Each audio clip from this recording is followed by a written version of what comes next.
Hello. Good evening, folks. Welcome back to the channel. I am Rob, and I'm another middle-aged nerd, and I am back in the DM's chair for episode 3 of our homebrew D&D campaign, The Chronicles of Iridica. What is going on? It is not Saturday, it's Friday. It's not even a Friday on our usual schedule, but after missing last week's session, we are mixing things up a bit, and we decided to bring we haven't technically brought a session forward, we've just put the session back, so we are still playing next week.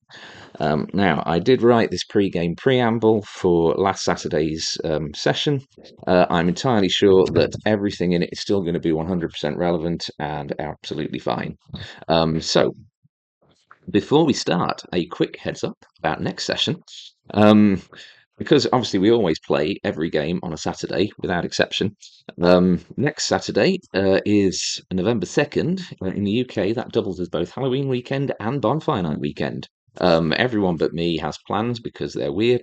But even the best DMs kind of need players, so we are bumping our next stream forward one day. So we will be playing our next one on Friday, November the 1st. We'll still be aiming for the usual 7:30 start. I don't know what you're mouthing at me.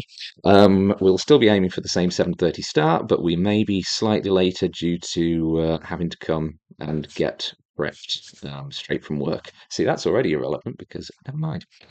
Savings. Huh? Daylight savings times. The US is going to be an hour later. We'll still be in British summertime then. British summertime changes the Sunday after our game. Oh, ignore. I am. um, Right, so last session, our audio was a vast improvement over episode 1. We know we still have a ways to go. This session, we have got another mic in. We've increased sensitivity, so everything should be a little bit better still. But well, hopefully we'll have it nailed down soon. We're going to keep working on it every week until we get something that we are 100% happy with. Once again, our background music is provided by the wonderful folks at tabletopaudio.com. I'm aware it was a little quiet on our last episode, so hopefully we've resolved it for this one, even though I forgot to get our intro music running on the intro. But hey, we'll get there eventually. But if you like their ambience, please show them some love. They are wonderful, and all of their stuff is free. So, getting back to the game, I am joined by, of course, Tanya, except I'm not, but she normally is here, playing Tedric, the tabaxi rogue. I am joined by Lee, playing Erebus, the tiefling rogue ranger, and Sarah, playing Sparrow, the sea elf druid fighter. And in addition to being the DM, I am also playing as the DM-controlled PC, Flynn, the faerie bard. If you want a recap of the campaign so far, an overview of the world of Iridica in general, you can join the Chronicles of Iridica Discord, where the detailed recaps of each session are available, and the link for that will be popping up sporadically in chat and can be found below. Of course, if you enjoy the shenanigans and you want to keep up, please like, follow, subscribe, delete as appropriate. It all helps the channel, and it makes us feel all warm and fuzzy inside. Thank you. So, last session, gang. Last session. Sparrow woke in the Feywild. Her companions still asleep around her, and Nephestra stood across from her, calling in the owed favour. She wished for the young sea elf to slay a creature which resided in the woods to the west, and retrieve a pearl from its stomach. Knowing the rest of the crew would benefit from a long rest, she offered Nephestra another favour in exchange for their protection while they slept. While waiting, she worked, at whittling a comb as a gift for Marin, and worryingly, thrice witnessed the annual giant frog chase of a group of pixies. As the rest of the party came to, all confused and alarmed at their surroundings, Nephestra reappeared to give them more details.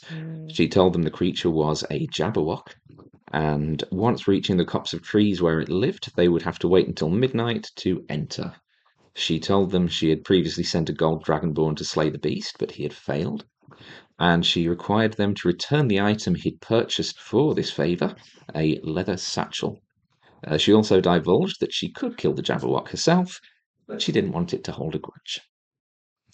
Bargaining again, Sparrow offered up her family name to Nephestra, and in return, the Fae promised that everyone who survived the task would be returned to the exact time and place from which they were taken.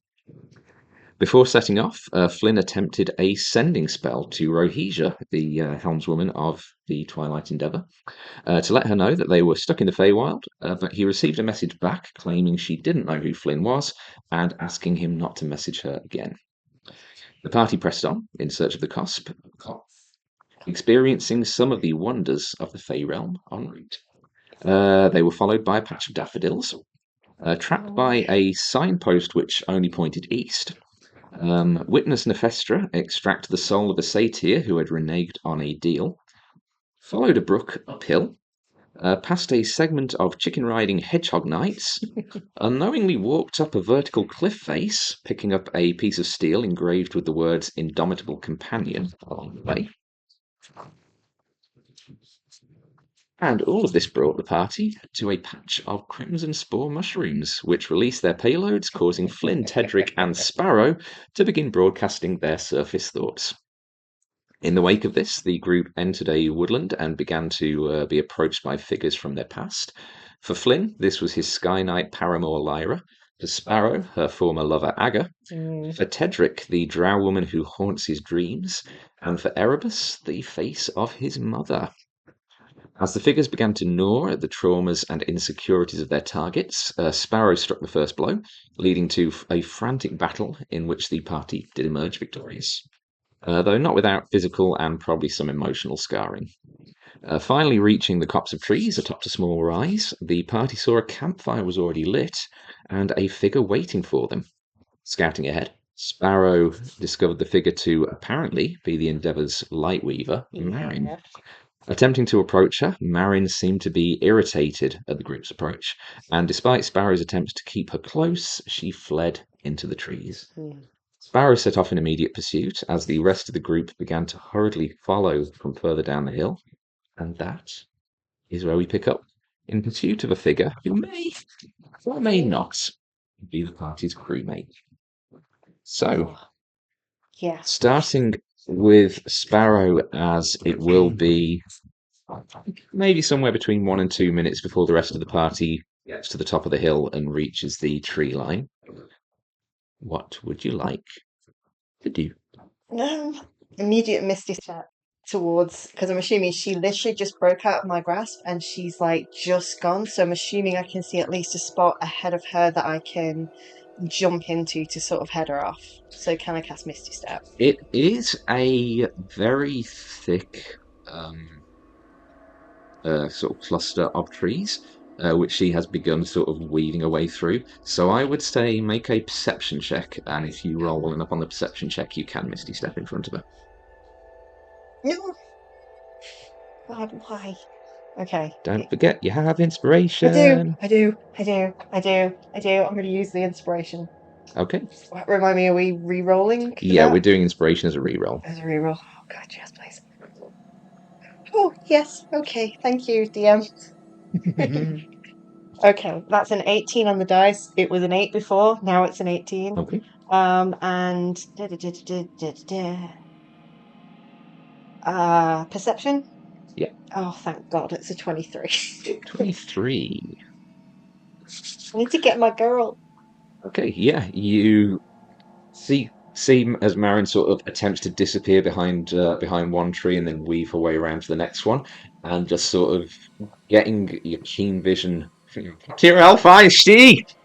Getting your keen elvish vision on there, you just Yeah, and you get there like a few yards in front of her, and she just yeah. I'm just like hands stops out. I'm to a like, halt. okay. Okay.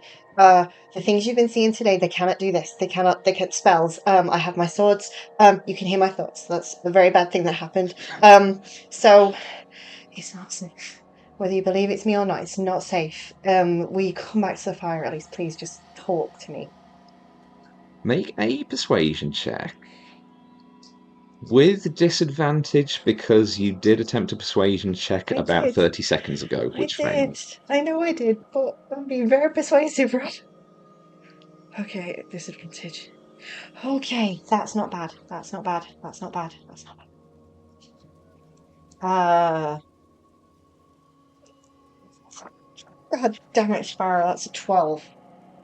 It's a -1 to persuasion. Wow. She's Sparrow. Fair enough. Social skills. Come on.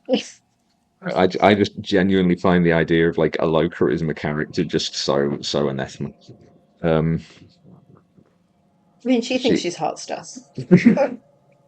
this is true. Yeah, she just it's like the words aren't reaching her. She is more focused on trying to get away from you than listening, and she just continues to. She takes a left and tries darting off in that direction. Mephisto. Yes. Uh, if that's really Marin, you're not going to tell me without bargain. I'm going to bargain for you now. She needs to be home safe right this moment. The moment you took her, what we agreed before, it needs to now. It needs to be now. She's not safe. This is not safe.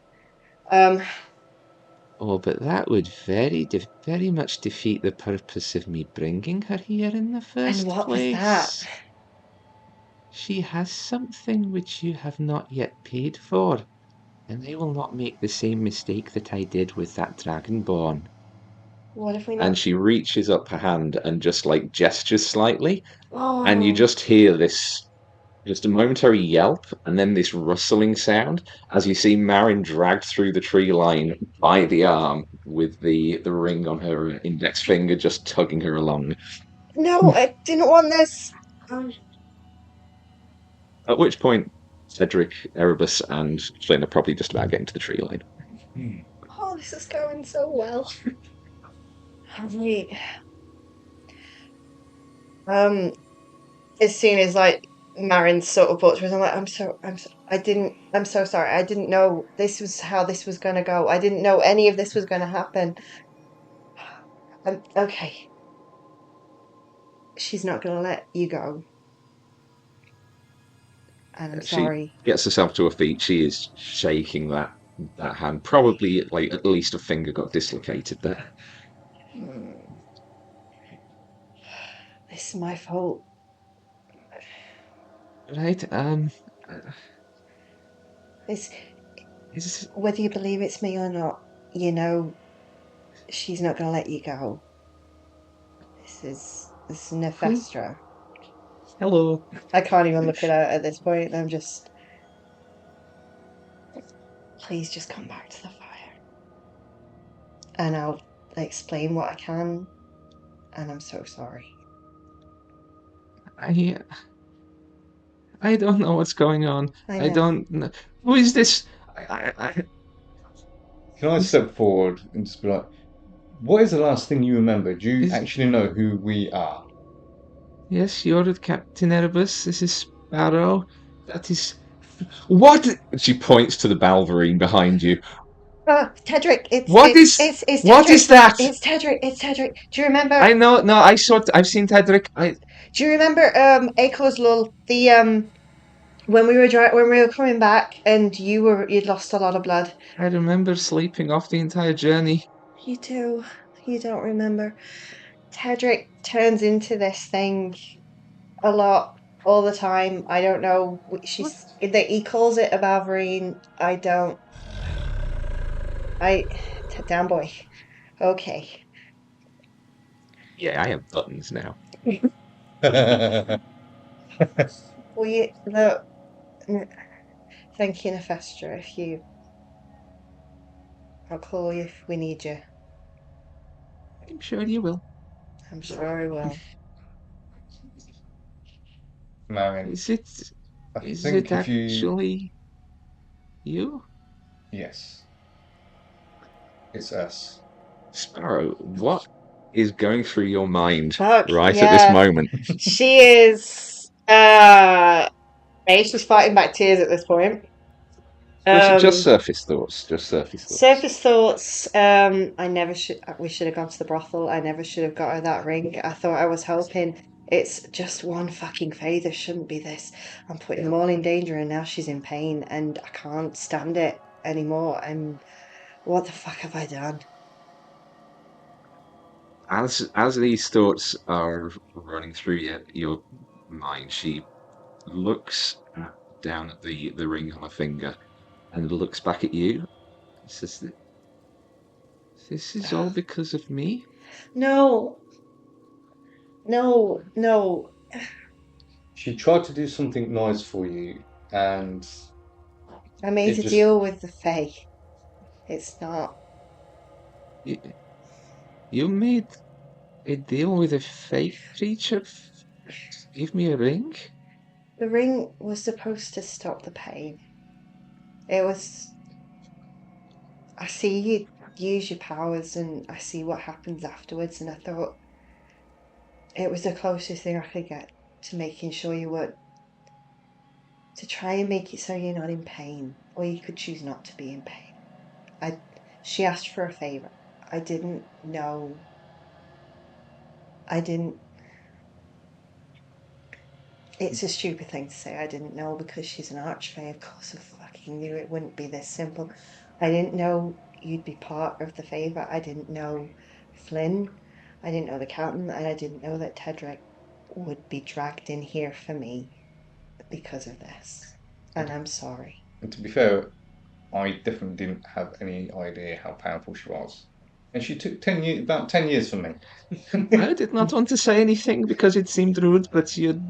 I mean, 19-year-old captain, at least we can hold our heads up proud now when we say he's a captain.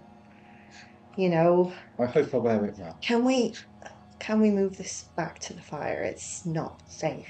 We'll be safer together. Will you come with us, Marion? Okay. This is I can play some soothing music. At the fire, Flynn. Hmm.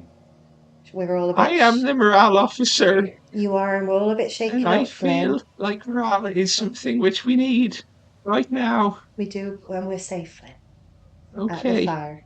There's no telling who or what is coming in out of these trees. Just avoid the mushrooms, Marion. They're the reason you can hear. I'm trying to stop it. My thoughts, Flynn's thoughts, Tedric's, none of them are private anymore. No, I'm hearing something about cheese and something about a woman called Lyra. Yeah, that's his Um, girlfriend. You didn't know I'm- that. I'm not getting anything from you, Captain. Of course you're not. I'll tell you his secrets if you like when we get back to the fire. I feel that is an invasion of his privacy. Oh no, he's an invasion of mine. And We discussed this last my time. surface thoughts at this point are like fucking murderer. She does noticeably take a couple of steps back at that. Oh shit. You don't know everything. We're working on it. It's your thoughts are not what you're feeling. That I don't know. You can't control the first thing that pops into your head when you're thinking of anything. And I'm trying, and I'm sure Flynn is, and Tedric is, but believe it or not, we're getting on at this moment in time. Marion, have you seen any of the other crew members? I'm here? assuming we're walking back to the fire while. Yeah. Well, I saw.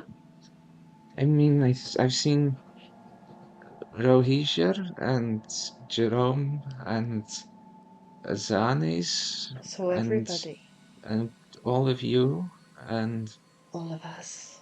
God, what did they I were. say? The whole crew. Yes, they were not being particularly She's not seeing the friendly. crew. She's seeing what we saw.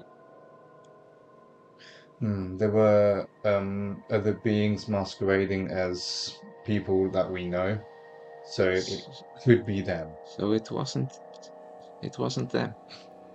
Possibly not. You hear Sparrow's thoughts just immediately say, am I important enough to her that she saw me? Fuck, what did I say? Can't be any worse than what I usually say. And I'm just like trying to not look at her. You don't notice any immediate response at that No, point. Sparrow's not looking at her. Yeah. Very on purpose. Sparrow's kind of trying to keep not looking at her. We need to sleep. I think I might need to change that dice jail already. Oh, really? Oh, No, keep it. If it's making you roll shitty, keep it. Well, I'll put that one aside for Flynn. Oh no. And the Jabberwock, yeah? Jabberwock can have this one. We'll see what it does. That's been doing that 20s now, isn't it? No. Oh god. Why would you say that aloud? God damn it. Okay, I've got 3 now. Okay. Look, I've made a couple of deals, and one of them is to get us home. But there's a creature that's through the woods, and we need to slay it. But we're half Wait, dead. the woods that we were just in? The woods that we're in, but apparently you can't get to it till midnight, if I remember right. I think so. But we're half dead. Tedric's in a bad way. We're all... Physically, we're fucked. Emotionally, spiritually, we're probably worse. I can't even imagine what you've been through. If you've been here this whole time, you've been alone for hours. It's been a while. I tried to leave, but everywhere I went, I just ended up back at the campfire. So she's just been holding you here like bait.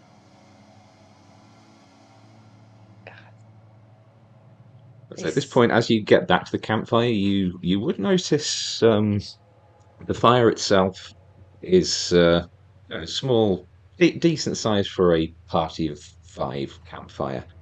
It is flickering away. There is a comforting heat coming off it.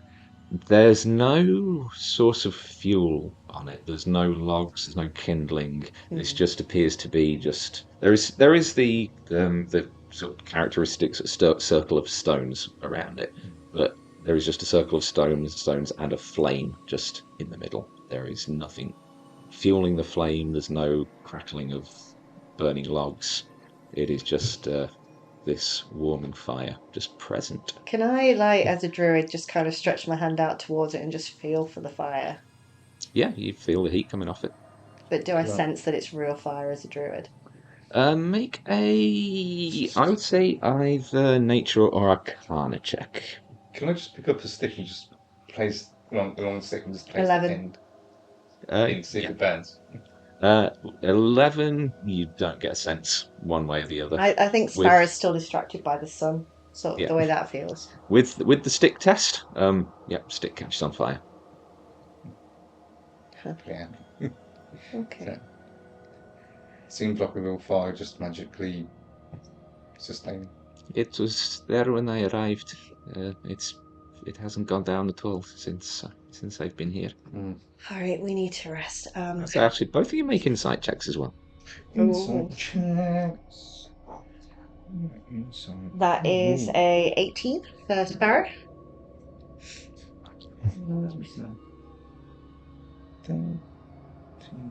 19. Okay. You do both notice now that you're out the woods and Marion's kind of calmed down a little bit from sort of fight or flight state. She looks exhausted. Her eyes are very red, bloodshot. There are huge bags underneath them. It looks like she has been on the go for considerably longer than you guys have. I just take off my coat and just kind of like put it around her and like, I'm sorry. Thank you. Have you eaten any food? No. Come on, I've got some rations. I just kind of like put my hand on her back and just like lead her to the fire a little bit. And the thought in my brain, I would like to stop, if I may. Is there anything I can do to try and like stop thoughts? Not really. Not really. No. You could. I would say if there's a thought that is immediately surfacing, you Yeah. can try and think of something else to push that thought down. I would like to try. So I would say make that a general wisdom check. We'll say. Oh, I'm on the wrong page. Sorry. Do you know what? After all this time, I still get confused by D&D Beyond. That is a 19. 19. You do manage to successfully push that thought down. What do you replace it with? Weird fire. Okay. Just immediate weird fire. She just sort of nods. She doesn't sort of look up at you. She's just kind of like huddled under the coat and just All right. absently nodding. I just kind of guided down to where the fire is and just hand her some more rations, and as I do, I find the letter from my mum, and I just kind of glance at that. Does it say Sparrow Verindra on the front of the It letter? says Sparrow, and then there is just almost like an inky smudge where Okay. where that was. She gets Do some of you the... look at the letter, or are we just looking at the I've just sort of got the outside of the letter at the minute. I just take the biscuits that are left, and I just hand her a couple of those. I'm like, I've got something else, but my nan made these. Thank you. Yeah. Erebus. Oh, thank you very much. Flynn. These are good. Yeah. Flynn, do you want? Ah, 9 made I them. Homemade 9. I know they were very nice, but I think that Marin could probably use them more at the moment. So Alright. I don't have any sky cheese for you, Tedric. I've got some dried meat in my pack. I could maybe go out and try and No, hunt something. no, no. We stay here. We stay. Marin, how long have you been here? I don't know. As I don't know how to tell the length of the days here. Has the sun moved while you've been here? It has. How It was not. It was not there when I arrived. you've you've been here since before the sun. You brought me the ring, and you blurted something out that was very confusing, and then you left, and then when I turned around, I was here. Oh God. You need to sleep. You need sleep. I'm getting us home. Okay? Okay. Just eat what you can. Here's some water. Just you rest. We're gonna rest. All of us need to rest, Captain. yeah, okay. I'll go on guard first. I need the least out of all of us. I'll wake you in a few hours. All right? Flynn can do another watch after me after that. I'm Flynn. Yes, Flynn. I'm helping. Okay. Flynn, you need to go to sleep, Flynn, and then we'll wait you for a watch. Wait, Okay? wait, wait, wait, wait. Wait, it's gonna load in a minute. Wait.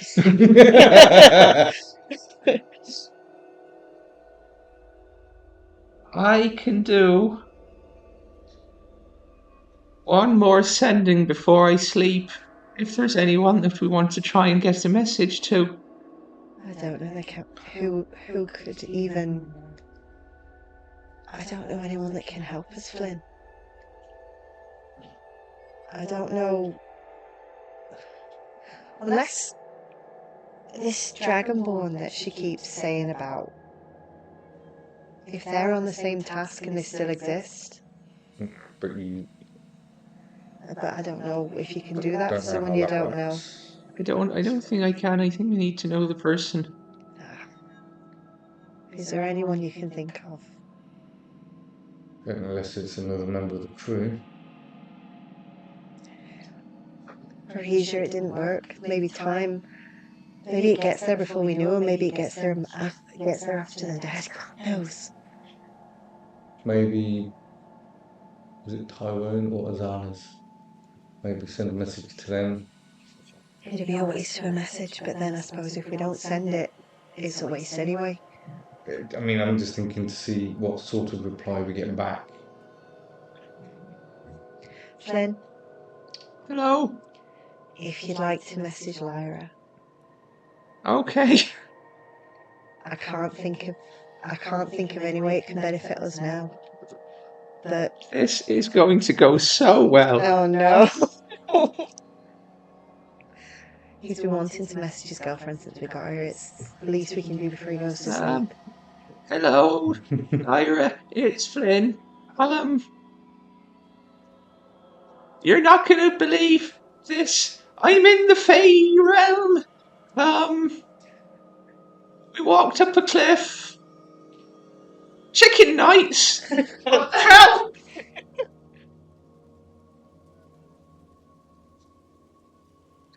Okay. Okay.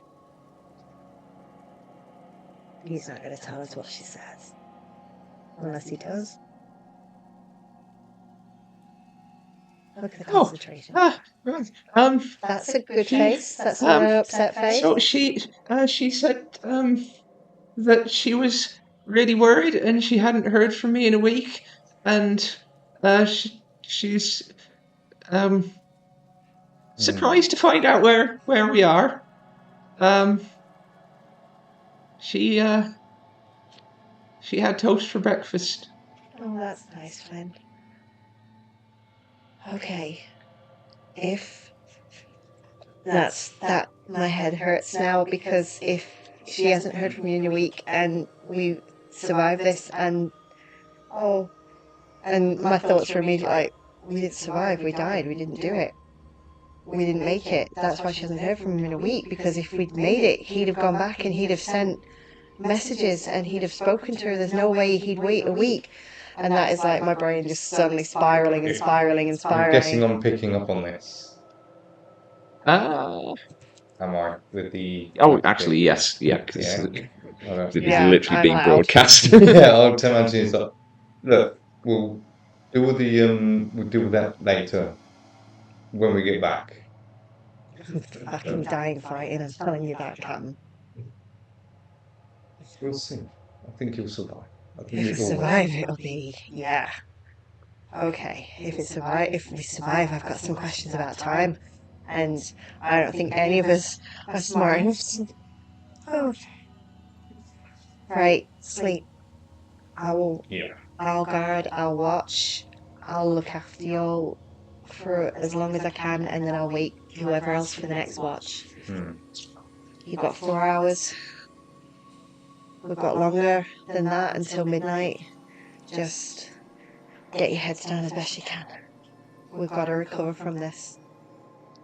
Is there anywhere that's even remotely in shadow? Or heavy You're in the shade? trees, aren't you? Well, you're basically this copse of trees is just at the top of this hill. It's basically like very almost unnaturally perfectly symmetrical. You've got this almost like a child's drawn it, like a perfectly round hill with a perfectly round copse of trees at the top of it. And then the campfire that you're sat at is just sort of set slightly outside the copse. Right. So there is shade being cast by the trees. Not much of it, because at this point in the day, it's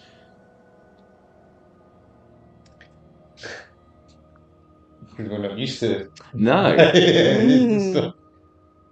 What I will say is, at this point in the day, the sun isn't casting a lot of shadow off the trees.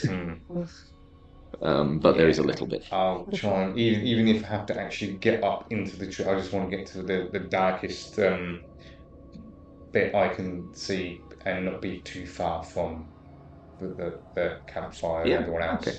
Yeah, so you can manage it at ground level, or if to make yourself feel a bit safer, if you want to go up to the tree. I'll do the whole go up a tree, get some rope, tie myself to the tree trunk so I don't fall out, that whole type thing. Cool. So Erebus has gone up the tree. Flynn has just sort of made himself comfortable and just curled up and is trying to get himself off to sleep. He does have a little bit of a smile on his face now that he's messaged Lyra.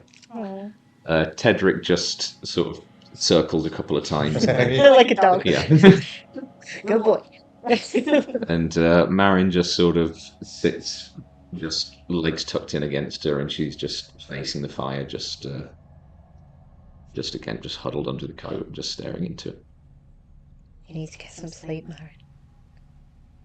I'll sleep when we get back. You promised we're going to get back. I did, but between now and then, there's a big old beastie to fight.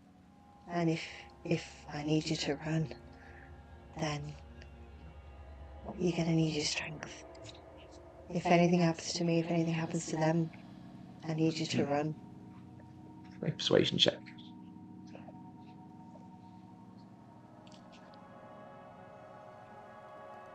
Why is it I always roll natural 20s with Marin when I'm just looking at her?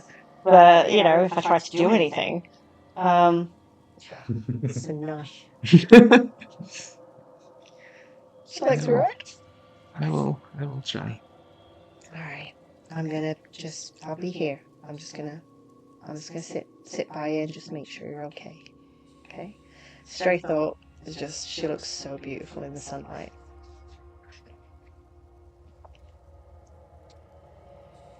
Oh, wait. Point of exhaustion. Oh god. Ash doesn't seem to. Either isn't reacting to it or doesn't hear the thought. No. So Sparrow's She just gonna actually just sort of lies down next to you and just pulls the coat in. Alright, Sparrow sits for a little while and just waits to hear everyone sort of breathing. And then she takes that letter out again. And and she's just looking at where it's sort of smudged over Indra. She just runs a finger over it and opens the letter up. And just wants to read what her mum So wrote. the first thing that you notice when you go to open it up is the wax seal on it has melted. It is just flat wax. She doesn't think much of that. She just barely notices that. Oh, Mum. You do see the. I'm trying to actually remember the letter now. Where they mention about Would you like Bryony. letter? Where the mention is of Bryony going off for her apprenticeship at the Aurora Forge shipyards, and where previously there was something about pride of the Verindra work going on the ships. Again, there is just a smudge on the ink there, where the sort of Verindra crest is on the left. Did I put a Verindra crest on the letterhead? I You don't remember. did. Yeah, that is again gone. And every reference to the name Verindra in that letter has been removed. But it's not a clean removal. It's like someone went through all the ink was still wet and just wetted their thumb and just smeared away each one in turn. I don't suppose this happened before Erebus fell asleep, and if he even noticed or picked up anything about I'd say make a perception check with disadvantage because you're in the woods up a tree. that. Fair enough. Disadvantage.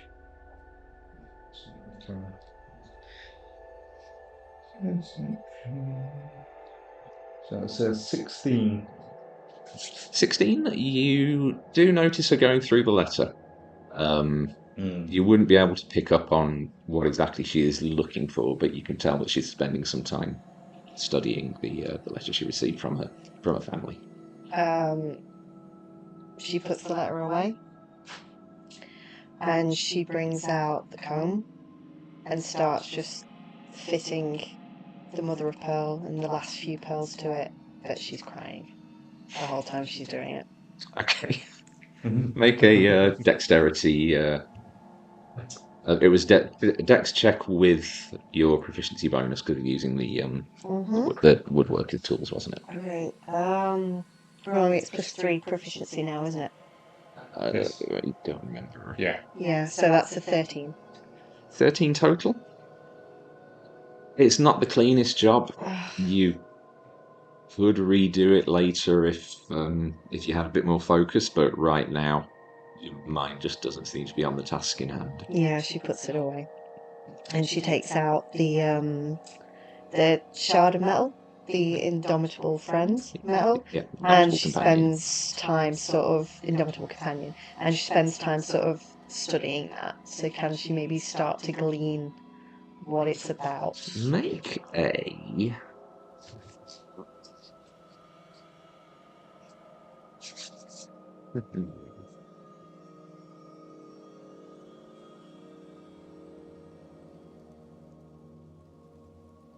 I would say either Arcana or History check on this one.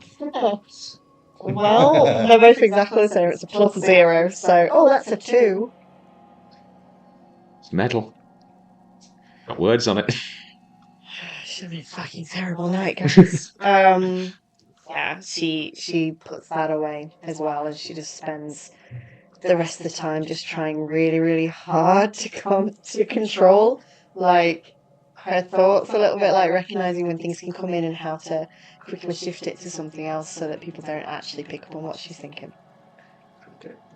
I'm not going to pick any of this up while I'm asleep, am And I? What are you guys dreaming about? yeah, I'm going to oh, we don't know when midnight is. No, she told us the amount of hours.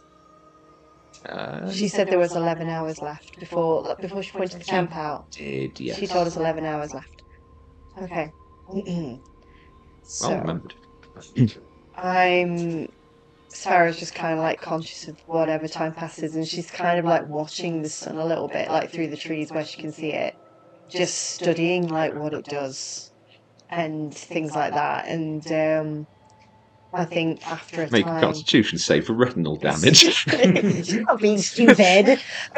She wouldn't know. She'd be like, "Ah, oh, I'm just going to carry on staring at it. No, she would not do that. My eyes!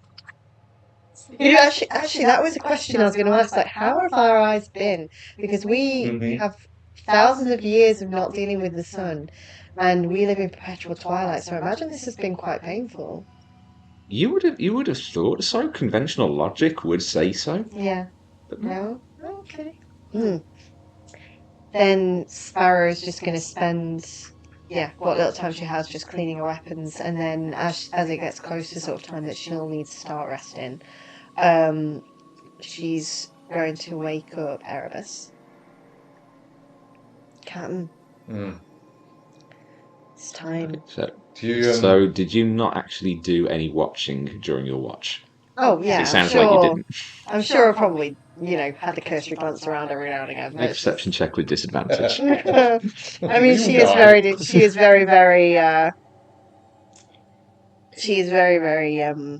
like distracted. 18.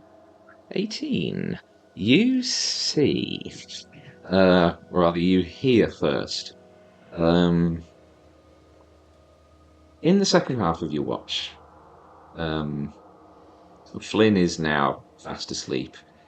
You do kind of feel sort of at your feet the sort of very slow, gentle breathing of Marion. She is now fallen asleep and is resting. Tedric is purring away a few feet away, and you hear a rustling and a twig snap from just inside the tree line, and you see pacing out a pair of forms familiar, but not in the colours that you've seen. Sort of very quite tall, heavily built, fur-covered, very stocky in the chest area. A pair of Balverines emerge from the tree line. I draw my sword, and I sort of try not to disturb Marion, but I will have my sword at my side, but relaxed, and just sort of slowly make my way enough of a distance to put me between them and the party. And then I'll just stand and wait and watch them. Okay, they regard you for a moment, and they start. It looks like they're trying to pace around you to get to the party behind you. No, none of that. Friend or foe, what's your business? That's fine, you can growl all you like, your friend there does too. I want to ask you what you're doing. I think I've got the spell slots to do it. Is a Balverine an animal? You don't know.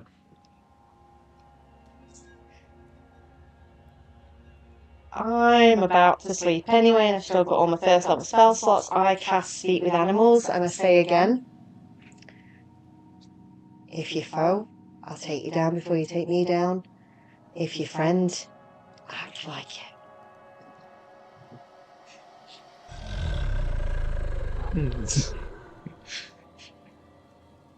What do they do? There is a low kind of growl emanating from them, almost more of a rumble.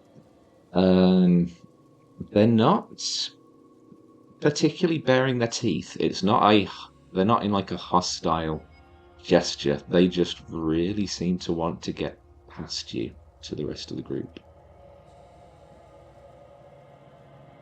Can I make an insight check? Yep.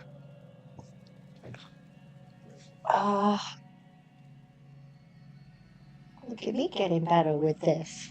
I take it on. 18. They seem to be, when they keep looking back to the group behind you, they seem to keep looking towards Tedric.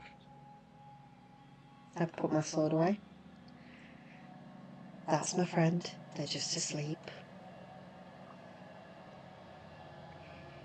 You're welcome in if you mean no harm. If you mean harm, I'll deal with you. And I step to one side.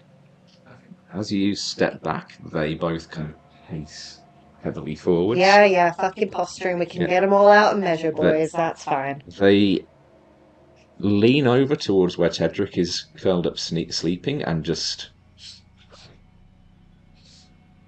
She's yours. He's yours, but...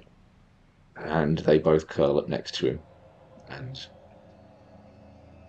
start to sleep. Oh, new pets. It's not as cute as dandelions, but you know what? Daffodils. She doesn't know. She doesn't care at this point.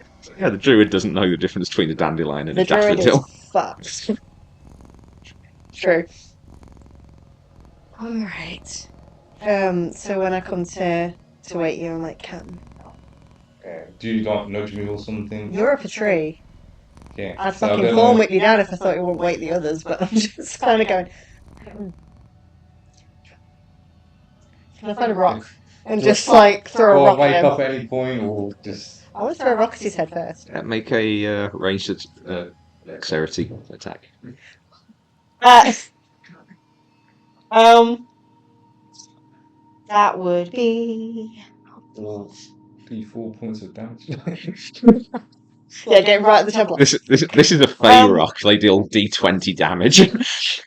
I mean, I've got a +6 to my attack, and that's an 18 on the dice. That's 24 to hit. What's your AC? Not 24. No, but you are in partial cover. So what's your AC? Oh, 16. 16. That still wouldn't quite cover it. So yeah, you do feel just a little pebble hitting you on the side of the face that wakes you up. As soon as I'm chawning blades. Captain, I need to rest. You need some more rest. Wake Flynn up in 4 hours, and look out company. And I just kind of nod towards Tedric's friends. Look over. Okay. They weren't threatening, didn't even bare their teeth. They just wanted to curl up around their friend, apparently. So, strange thing. I don't think Tedric heard it properly, but in the shop, Nefestra made a few comments, but there was a comment about a balverine that turns into a tabaxi, as opposed to a tabaxi that... Yeah, interesting. Yeah. That's a conversation for them, I guess, but I'm gonna sleep. Okay, I'll 4 hours. Don't be a hero. Wake Flynn when you need to. Yeah, but you're self-sacrificing as fuck right now, and I don't know if that's guilt or not. It wasn't your mum. Nothing you do now is going to save her. Nothing you do now is going to redeem that. Whatever that is. Just get sleep to get us all home. I go and I actually curl up between Flynn and Marin. Very careful maintaining personal distance from Marin. But I'll be as close to Flynn as I need to be. And then I sort of go into my trance. Okay. I won't mark for long rest because I know you. Yep. Yep. I haven't yet. I'm guessing, did I? Or was that only like 4 hours? Yeah, you've had like 2 hours so far. Yeah, So yeah. Okay. So I'll just keep watch, on guard. Okay. Are you going to do anything else, or are you just staying vigilant and watching Um, out? yeah, just stay vigilant. Maybe occasionally just looking over the party, making sure they're okay. Okay. Make a perception check. Perception. Oh, it's 26. Sweet. Okay. You're not distracted by shit. So Your thoughts are on 17 on display. the dice, and my Uh-huh. expertise was in perception. Yeah, that's fine. you're keeping a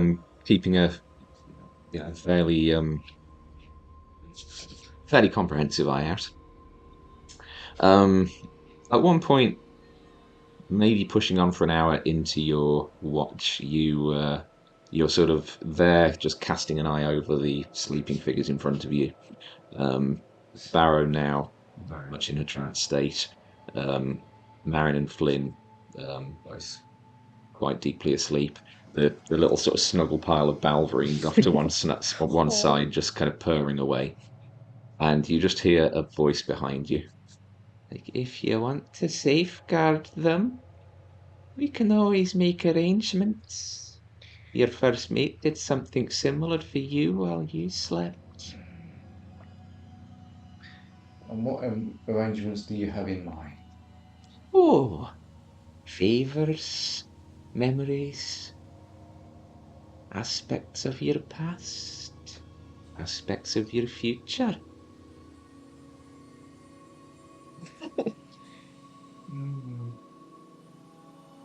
Would Erebus know about how Sparrow feels about the Virindra name? Has Sparrow really spoken much about her family? She said she want when the deal was struck, she did sort of say that she didn't want it anymore. She was very specific, saying it was something she did not want anymore. That's all you heard. And would there have been any surface thoughts since then? There were surface thoughts of panic when she realised that the rest of the family lost theirs too.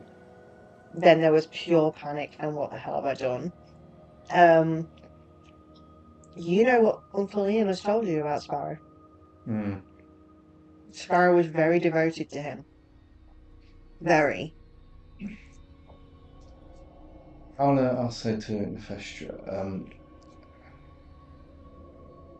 what could I do to restore the Virindra name to how it was before? Oh, that would have to be something absolutely fucking spectacular. Because that is mine now. Mm. I don't think one of my names would be as valuable, would it? I doubt it.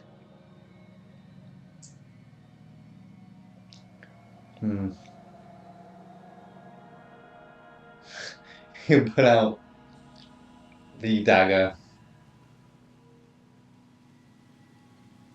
He'll put it back in.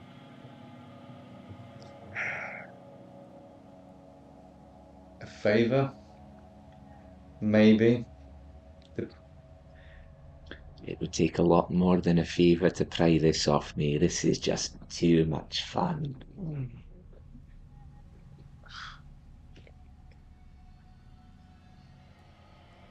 Maybe a favour from your uncle.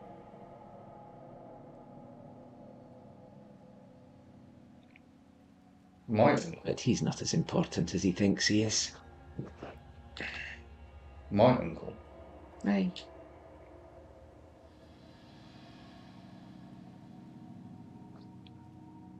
Okay.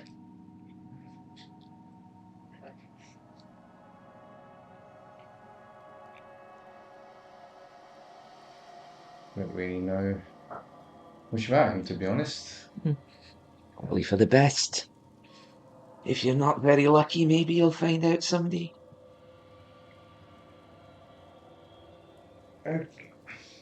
Rest.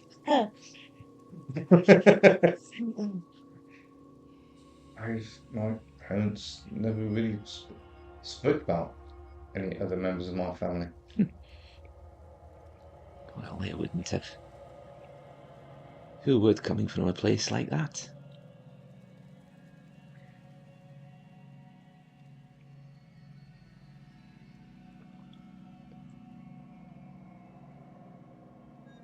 I want to offer something to restore the Runge name, but I'm not sure what I have. Long rested. That would be a value.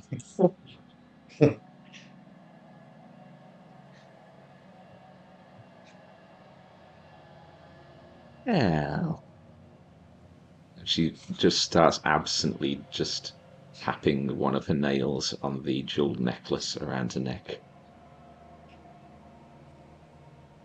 I could always use a few more from the collection. And she just starts looking around at the sleeping forms around you.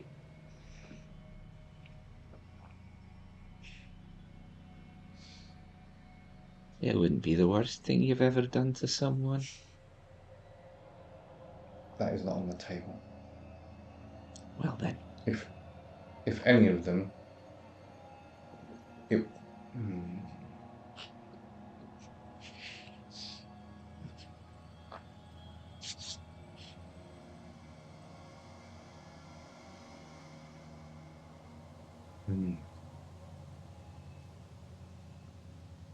I don't know. I don't think I have anything to offer. Well, you know how to find me if you change your mind.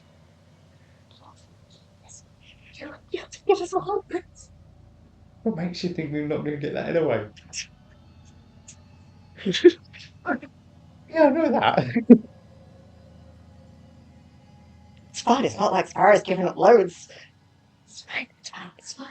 Okay, I'll give up my long rest. Fucking no. For everyone else. No, you just, yeah. Thanks for your time. You're quite welcome. She clicks her fingers and the green flame just. But before she disappears, she changes form. And for a moment before the green flame returns and whisks her away, you see a red-skinned figure.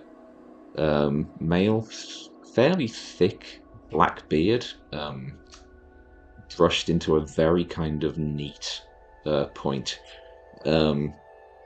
Long dark red blending into black tiefling horns. A very, very plush, expensive looking, almost like a butler's suit, but far more ornate about him. And in this form, she just gives you a wink, and then he's gone. Would I recognise that? You have no idea who that is.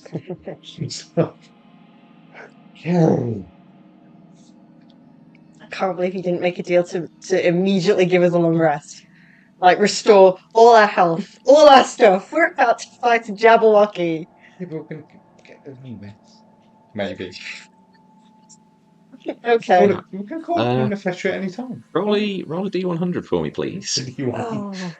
We call upon her any time. It's fine. I love the Feywild. It's so much fun. We're unprotected sleeping in the Feywild and you didn't even make a deal. Sparrow gave another fucking favour. In the words of a great sorcerer, what's the worst that can happen? You say that before you roll. That's 27. Dice roll, everybody dies. Have people gotten divorced chat over, like, D&D in the past? Just wondering.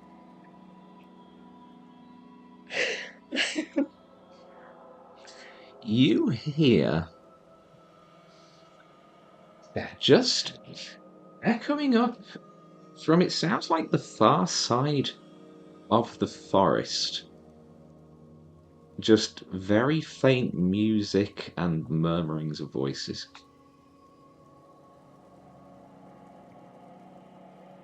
Does it sound like they're getting closer? Make a perception check. So that's 20 total. 20. You stand and listen for a few minutes. Volume doesn't seem to change.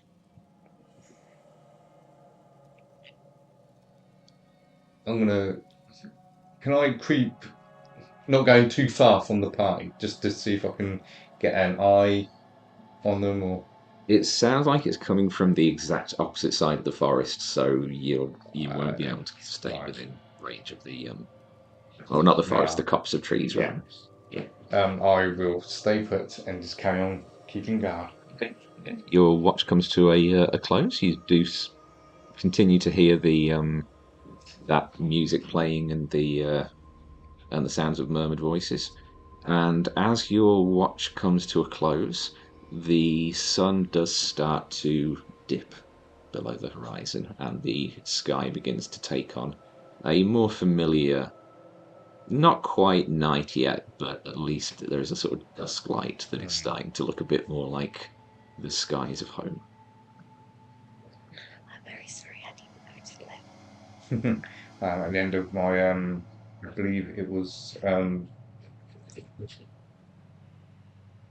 I'll wake up Flynn, because I think his watch next, wasn't it? Right. It's your turn to keep watch. Did Tedric have some babies? No, just unacquainted.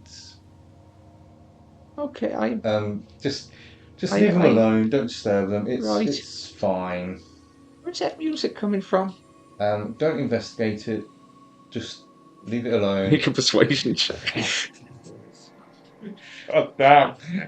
That's never going to go well. Persuasion. Oh my lord. Oh yeah, that's a 6. Oh shit. I will not investigate that tantalizing sound of music and voices. You do realise if you do, it could get yourself killed and all of us as well. I'm sure that won't happen because I'm staying put. He's just lying, isn't he? Make an insight check. Insight. That's 16. There is definitely an air of dishonesty about that statement. You go to sleep, Captain. I've got this. If you go and investigate that and you survive, that I will kill you. Right. Make an intimidation check. Oh my god. I think that's just what is my intimidation? I don't think it's that good at all. Ironically. Yeah, it's just an 8. Okay. I'm staying.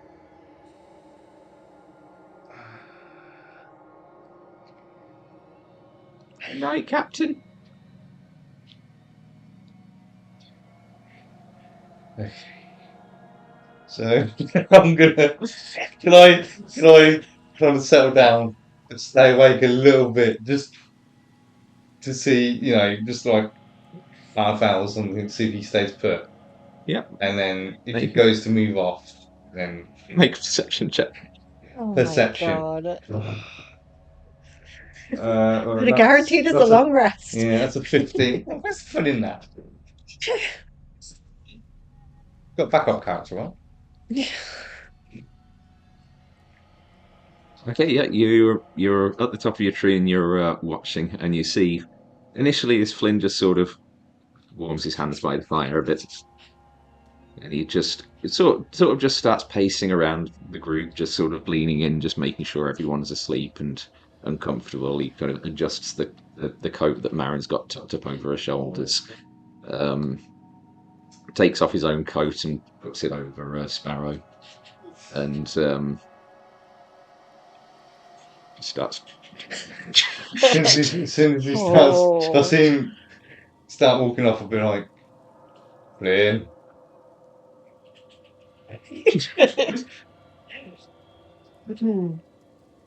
And then, yeah, I'll leave just like another like 10 minutes. And if he doesn't go off then I'll fall asleep. Yeah, he stays. Oh my god, what was he gonna do? Oh, Yeah. See I was if just trying to keep you all alive. I have a natural curiosity. Mhm. You all knew this about me.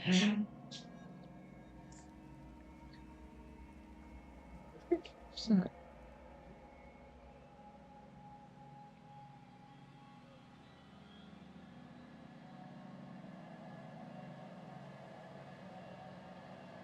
okay, okay. You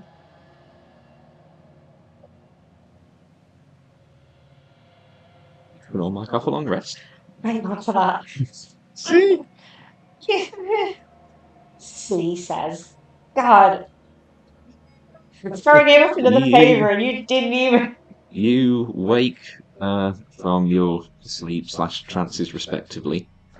As Tedric awakes, the two Balverines next to him both also awake, and they both like regarding for a moment and then turn around and pace back into the woods. Above you, the sky is now dark. There is a single large, featureless, glowing silver moon, completely smooth, almost like a ball of just polished chrome hanging in the sky, and just pinpricks of little silver dots of light in assorted formations and strings and streams. There is no iridescence, just these faint twinkles spreading as far as you can see.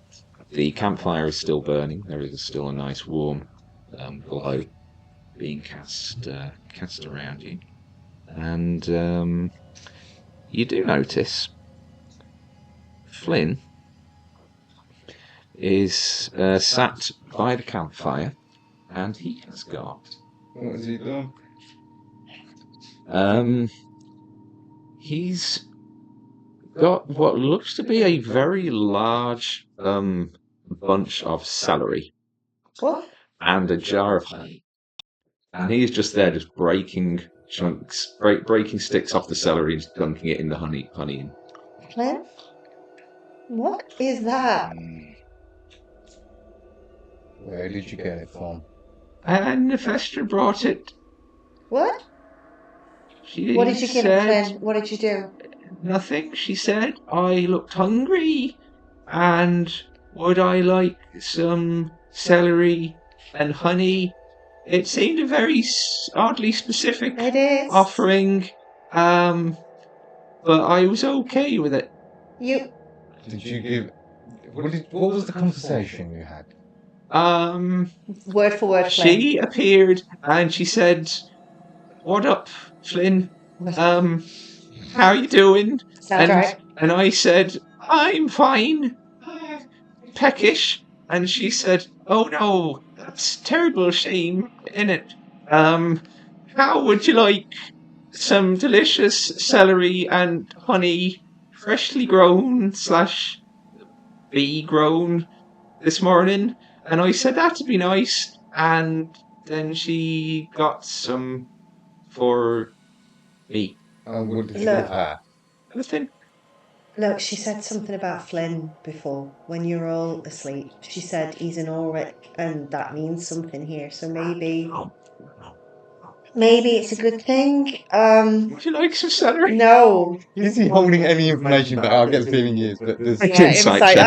I'd Yeah. like to insight check him as well, if I may. Yeah, both of you make an insight check. Okay. Oh dear. 20 total. 30-20. That is a 19. Flynn? Very little of what just came out of his mouth was the truth. Flynn, what did you do? Talk to me, please. I'm not allowed to tell you, otherwise the captain's going to murder me. Flynn? Why would the captain murder you? What happened? Look, I just told you to wake him for the watch. What happened? He was going to go and wandering off. Flynn! And I said to him, because there was music playing, and I said, if you go over there, if that doesn't kill you, I will. You're threatening my brother while I'm asleep. I was hoping it would make him stay. Don't threaten my brother under any circumstances, especially with what I know about you now. You don't know that much about him. I know enough. Flynn, you know you're the captain. You could have just pulled fucking rank. You don't threaten your crew. You don't pull that kind of shit. That's pirate shit, that is. You don't threaten your crew. I'm new at this. Yes, you are, and this is what you need to start learning. I'm not new at this. I've been around this my whole fucking life. You do not threaten your crew. So step up, Captain. I don't know what your idea of family is. This isn't it. This is not how you treat family. I can add some coriander if that'd help. Flynn, your captain gave you an order. Why did you not follow it? Yeah, there was music and... I don't care what there was, Flynn. Oh, What happened? there was a farmer's market. They had some nice fresh vegetables and honey, and there was a couple of shrubs I passed on the way back. They were discussing world domination, but they didn't really seem to quite have the leadership to deal with it, so I just left them to it. But I got some honey and some celery and this bag of carrots, and and he pulls out just a few just pouches of assorted herbs. And what did you pay? How did you pay? Money? No, they asked me what my name was, and I told them my name is Flynn Orwick, and they said they said they'd put it on the tab. What? She said she knew. She said he's an Orwick. He'll be fine. I think if we ever get home, Flynn, we just need to visit your mum and just have a good old chat and a drink. They have a bar, is what they have. All right, it was a weird sleep. I had a great night. I don't know about you. I'm not one for drinking, but after this I might start. Marin, are you all right? As she wakes up, it's like you see that the bags under her eyes are a bit smaller. The bloodshot's kind of gone. All right. I think I needed that. I think probably Takes the coat off and hands it back to you. You can keep that if you need it. I'm okay. Thank you.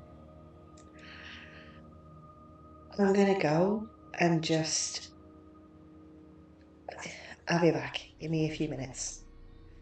I'm gonna go and try and pick a couple of those mushrooms. Okay. Where are you going to do that? Well, I'm hoping I can look around and see some mirrors.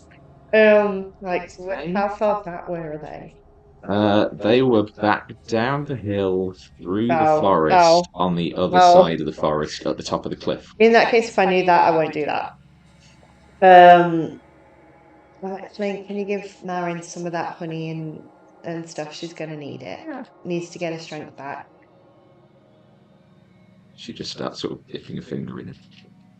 Okay, Marin. Ow, I shouldn't have used the dislocated one. Oh gosh. I wish I could heal that for you now, Marin, but we've got a thing to do, and it could kill us all. And can you wait for Azanis? With a bit of luck, this will take less than half an hour, and we can be home and in our beds, and Azanis will be there to help heal you up. Is that okay? Okay. Are you sure? I guess. Flynn, you can you have healing magic, don't you? I do. You can't use it now. We're about to. No, I know. After this, would you be able to maybe try and teach me some? I can try. Because then I mean, are you a wizard? No. Oh. But if a couple of us heal in battle, then mine comes from music, so I can teach it how to play the violin. No, that'll be something to see. But I don't know if that will make you be able to heal. Maybe not. My mother taught me how to use bagpipes once. Oh, Well, I don't have that, perhaps. we can change that if you like. Come on. Well, I'd say morning, but I think it's Maybe another time. Very well. At this point, it's like the Simpsons Treehouse of Horror episode where, like, the devil Flanders keeps Yeah. disappearing in front of Bart. It's like, okay. Have you seen what's going on there now? No sun, but Yes. I think they were called stars back in. So I think that's how we used to navigate before Lightweavers, before the Sundering, before all of it. I don't know how you can. If I remember correctly, Iridica has at least one moon, doesn't it? At least two. See. How different do they look compared to this moon? The they've the Iridican moons that you have seen are much like as there is a clear texture to them. There are, pits from astral impacts, like shadows from rises and falls and whatnot. The key difference between the one you see above you and Lunumbra, the main moon of Iridica, is that Lunumbra is completely cracked down the center like an egg, and there is just a continuous purple light just spilling from the break. Okay, so it does look very different. Yes. This, like I say, there are no features. It is just a completely smooth silver ball just hanging there. Okay. I go over and I just sort of kneel in front of Marin. I say, I know we haven't really gotten to know each other a lot. We're about to fight something. Can you do any of that? Can you fight? Do you have spells like Flynn? I don't. No. It's all right. I'm not expecting the world. You're powerful in your own right. I don't know if you even heard, but Cyrena Vortex, the captain of the Leviathan scroll, she actually said you're the most powerful lightweaver she's ever seen. And I think that means a lot coming from her. That's. I don't know who that is, but that's nice. Pirate Queen. Oh, Yeah. they have a queen. They have a ship with 1,000 crew, and she rides a Leviathan. She had one. It was a hell of a thing you slept through, I've got to say. But she took an interest. Insight check. Oh, what on me? Yeah. Shit. I'm guessing I'm rolling a persuasion, right? Yeah. 16. She cocks her head slightly. She's not sure if this is some kind of just poorly timed joke that you are No. playing on. But Okay. I just, Pirate Queen Leviathan.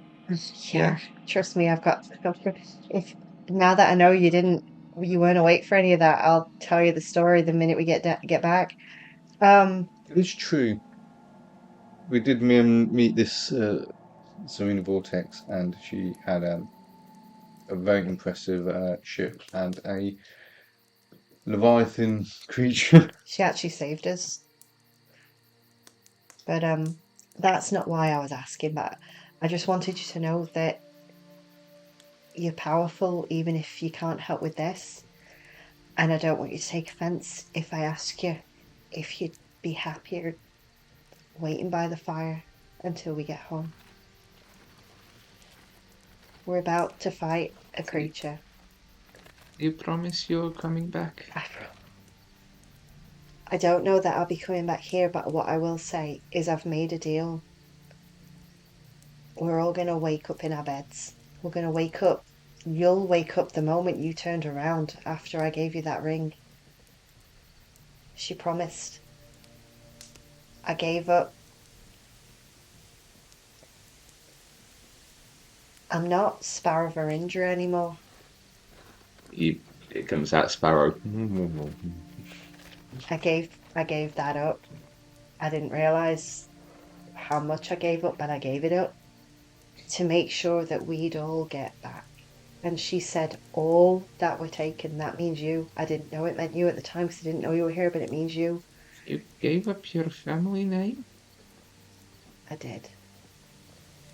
And I'm not entirely sure it wasn't worth it, because if we get home, if you get home, it's worth it. And I just want to keep you safe. And if we're going to go in and fight this, I'm not sure I can. So will you stay by the fire? And will you rest? And know that at any moment, you're going to just wake up on the ship. And if you don't, if it doesn't happen, then make a deal to get yourself home. She'll come for that ring if I fail on this. She sort of looks down at the ring again. She says, all of this happens because I was naive. It all happened because I'm an idiot. It all happened because I'm naive. And the voice in my head is sort of saying, it's all happening because I think I'm falling in love with you. And Sparrow immediately just like stands up like very quickly and sort of backs away and says, and I'm going to make a deal now to keep you safe while you're by the fire. Okay. Okay. Both of you and Flynn as well make a perception check. Okay. Oh God! Is the That's a telepathy 10. still up? That's what the perception Yes. check is to find out. Please, no. Yeah. Oh, did you want me to? Yeah. Ah, sorry. Okay. I was a 10. Okay, yeah. So Sparrow doesn't know, I'm guessing. Perception. Yeah, 19. Okay, yeah, Flynn and Erebus, you both realise while this conversation has been going on that you're not hearing any thoughts anymore. So she didn't hear that. Sparrow doesn't notice because No, Sparrow's Sparrow kind of doesn't know. focused on the moment. Sparrow does not know because they're 10. Yeah, okay. So Sparrow doesn't know that she did not hear that. Hey, you nice. So yeah, Sparrow just very quickly backs away. So all Marin saw is like Sparrow just like being very intense, then darting back. And then just like, Vestra. No more deals.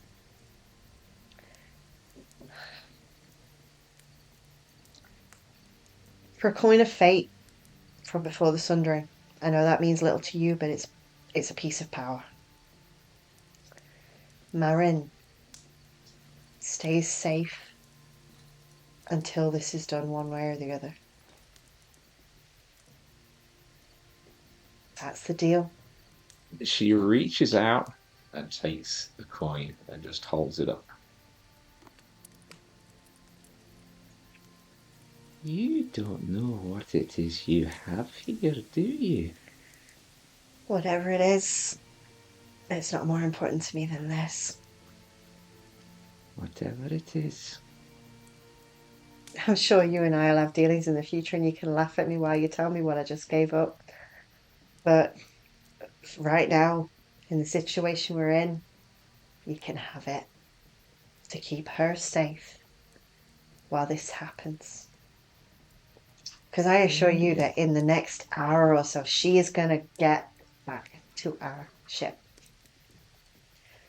And I'd ask you to send her back right now for this price, but I know that you won't because she has that ring on. Why are you sure you want to do this? That trade is very fair. Ring of fate back, Robin. As your hands touch with the ring between it. With the coin, I guess. Sorry, that Sorry, was the coin step. between it.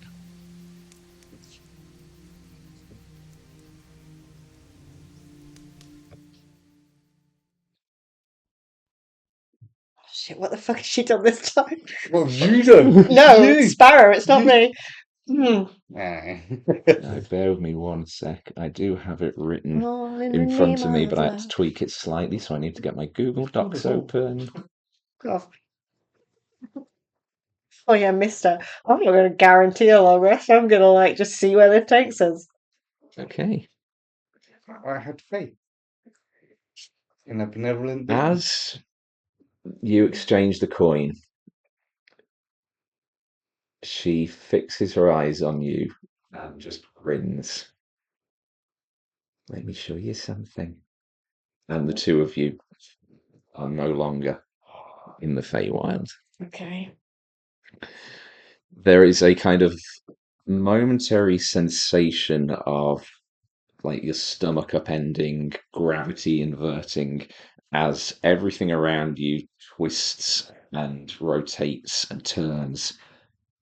And you find yourself stood beside Nephestra at the back of a large, ornate, circular chamber. It measures probably around 100 foot or so across, with a polished bloodstone floor of a deep, deep crimson inlaid with gold detailing. Around the room, glimmering white marble columns support a domed ceiling of stained glass, bathing the chamber in a kaleidoscope of colours from the midday sunlight overhead. Spread around the room, in a circle, stand 15 figures, all dressed in opulent mages' robes. They appear to be concentrating on some kind of joint spell, the focus of which stands on a plinth in the centre of the chamber. A brass tablet, inset with a number of small circular medallions around its face. At its centre, a small blue gemstone glows with power. A 16th figure approaches the tablet, setting into the one final vacant recess another medallion. As they place this medallion, the figure turns and begins to walk back to their vacant space in the circle. You see beneath the shadows of the hood the gentle features of a young elf woman. Long white hair flowing down past her shoulders, pale skin. And she stops and stares at you and Nephestra, jaw agape. Subiunt!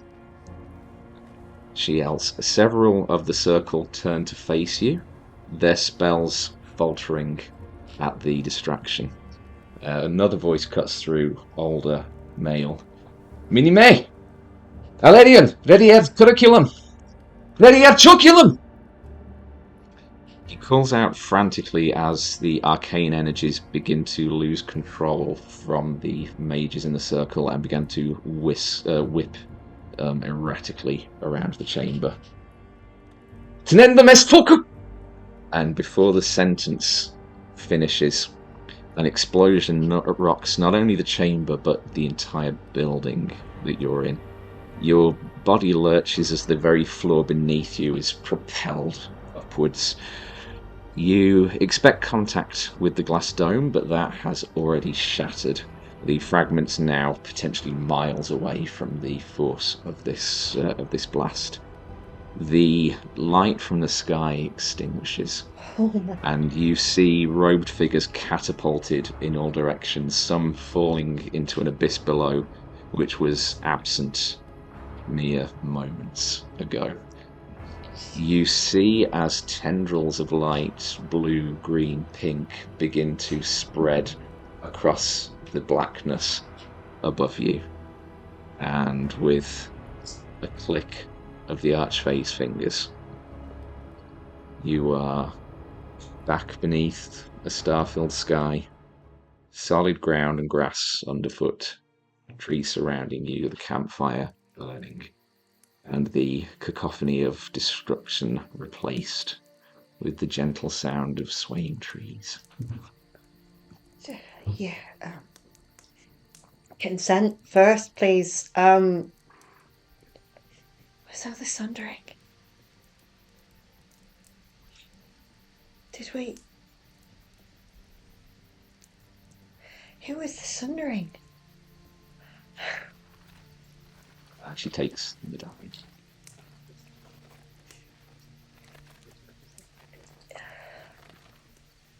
Can Sparrow just try and very subtly look like she's adjusting her tunic, but she's actually going to pull. She's actually going to grab hold of the bare head on the torque that has the blue gem in it, and just kind of like keep a hand there. It's just like, oh, you made me feel a bit. Tell me we didn't cause a sundering, and that was just that we just happened to be at that, looking at that. It's all your fault. Fuck off. What isn't at this point? I will tell you that if it makes you feel better. No, don't say shit like that, because you're making me think that me giving you that just caused the fucking sundering. And I'm 23. I can't have that on my brain.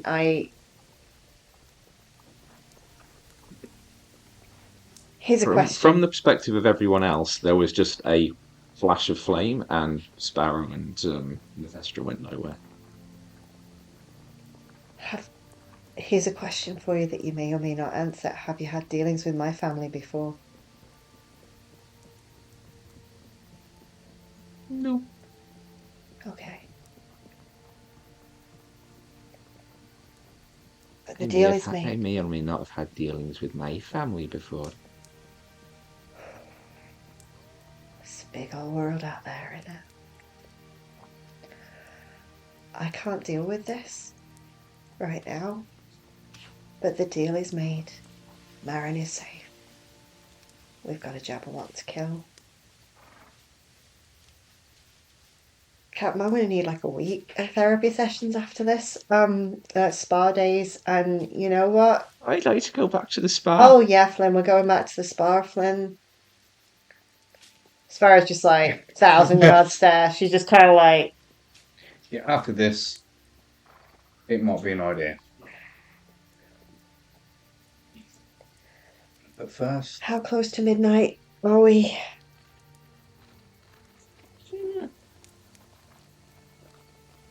I see you've got a couple of hours left. Couple of hours. Do you recommend we do anything specific to prepare for this? any weaknesses the Jabberwock may have? Doesn't like swords. I've got enough for that then. What about any fire? How does it act? Is it a creature like we'd know a creature, or is it not? It has its own unique charms. Just try not to get confused. Oh, I'm confused as fuck. Already, I don't think there's much more confusion can go on. Oh. Oh, did you enjoy the market there, Flynn? It was very nice.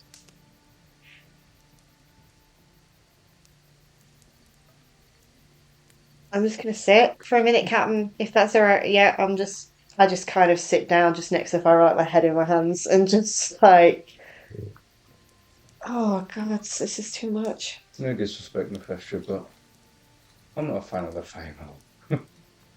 Neither am I. Why do you think I spend so much time on your plane? It's much more interesting. Especially, since the whole little debacle a few thousand years ago. And she looks to you, Sparrow, as she says that. Oh, Sparrow throws off. Nice. Prestidigitation. Thank you, Flynn. Oh god. Captain, I think I fucked up. Oh, I'm sure it's not the first time. I'm sure it won't be that long. No, it wasn't the first time. My God, was it? Unless you're fucking with me. And we just didn't. You're fucking with me. Insight check. Make an insight check Oh, desperation. against a fucking archfey. Oh, God. That's terrible. That's a 14.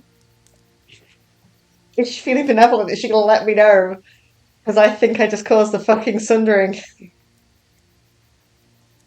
Yeah, someone would have caused it either way.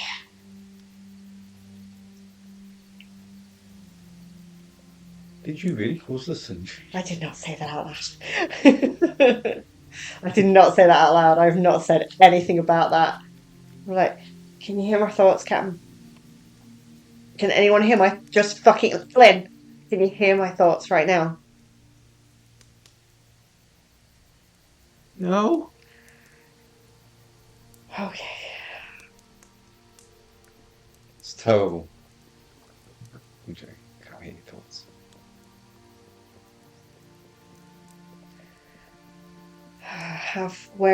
How to the Jabberwock?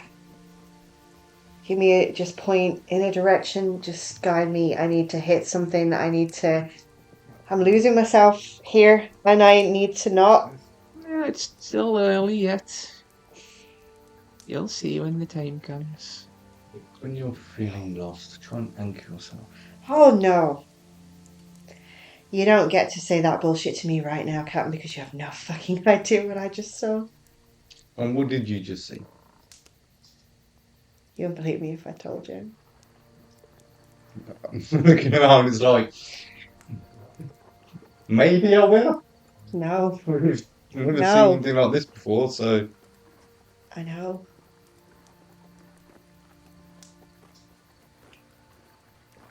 No. This is not. You don't get to know this. Tell me if and when you're ready. She just goes quiet and just, yeah. For now, we prepare to go to Jabberwock. We do. I think, Marin, and I'm not looking at her at all. Hey, Marin, you're safe. Stay by the fire. We'll be home soon.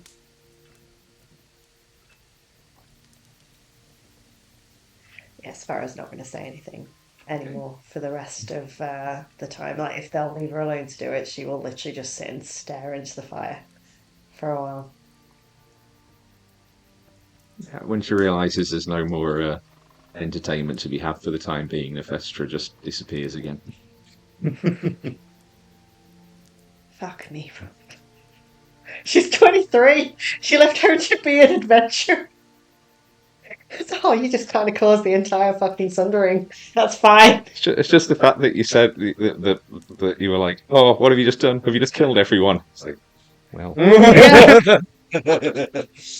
Oh my god! I don't even know that Tedric's got the other coin. Nope. No one knows that I've got the blue gem. Oh my god. Like, this isn't even Sparrow with a head fuck anymore. This is Sarah. Sarah's fucked. Is there anything anyone would like to do in the next 2 hours? Had a bit of rum to my It was all your fault. It fucking was. Blame Nefestra. She's the one that took you there. So. I mean, she kind of did. Jesus Christ. It's going to have a mature rating on Twitch, by the way, Rob. This is going to be like, as soon as we upload this to YouTube, it's going to have adult content across the entire thing, because I am seriously Sweet, sweet farmer's market. Oh my god. Like, if Flynn offers us some of the honey, she's just like... So you saying that makes me wonder what is that then farmer's market now? Wow. God damn it, we should have just spent the night at the farmer's market. Alright, do you know what? I'm going to go pee again, because it's one of those days. It's a stress pee, Rob. You caused this. This is what's happening. Erebus, do you want to do anything in the next couple of hours? Yeah, I would say to Flynn. So without actually using any magic, can you show me some basics on how to heal? Um, Because we want to keep your magic reserves for obviously the I mean, impending battle. I can try. Um, and he kind of goes over to Mara and just says, "Do you mind if I just see?" He sort of gestures towards her hand, and given that he has no medical supplies on him, because you were transported to the Feywild with just what you had on you at the time, let's see how he does. Yeah, I don't think It's like, that'll oh happen. no, that's another one's gone. Oh shit. Okay, that's not too bad. That's not too bad. So you do watch as, with a bit of a, to someone like yourself, this is fairly tame. But for Marin and Flynn, and for everything that everyone's kind of been through over the last day, there is just a bit of an uncomfortable kind of click and painful wince as he sort of sets the dislocated finger and just sort of pulls a pocket handkerchief out and just sort of tries to demonstrate just sort of bandaging up just to give him like a bit of sort of tightening and sort of security on the newly mended joint. And he goes, "That's about all he can show you what you've got here, but I don't know if that helps or not. It's better to use actual medical stuff than a hanky." Yeah, that's very good. I'll take that on board. But I would like to be able to heal magically at some point. I mean, I can't really teach that. I get my magic from, the music and the. That's okay. I'll speak with Zana. She might be able to help. Thanks anyway. Sorry, It's okay. Sparrow. Yes, Flynn. You alright? No, Flynn. Okay. Can I sing you a little song? All right, Flynn. I heard one a little while ago, and I think it's about like making a comb for someone that you like. No, Flynn. It's no, called Flynn. All My Beads Flynn. of Love. Because the comb has beads in it and you pull it through your hair. That's exactly what that song's about, Flynn. Yeah. But I don't want to hear Oh, anything like that. okay. Nothing about love, Flynn. Right. And he starts just slowly playing a gentle violin piece, one that's presumably was picked upon, from a tavern at some point. Kind of centers a lot on sort of finding hope when all else is kind of lost. Thanks, Flynn. Well done, Flynn. Tedric, you're Oh wait, right. performance check. Oh yeah, performance check. Hey. Might be terrible. Natural in 20. Oh yeah, it's my brother. Yep. Surely that means we get inspiration back. No. Tedric, did you see your friends off this morning? Well, earlier, I don't know, whatever time this is. Alright. Sky cheese. Captain, we need to have sky cheese on us or whatever calms the savage beast. But I suppose for now, starting out like this is probably good enough. Yeah. Shall we get him, track down this beast and Maybe make our way, get in position before midnight. yes, ambush it. We can try. If it's in the stomach, we could wait till it poops it out. I think if that was an option, she would have got it before now. Yeah, absolutely. You're still It was 19 at heart, aren't you, Captain? It was just an amusing thought. Yeah, you're definitely a 19-year-old boy under all that stubble.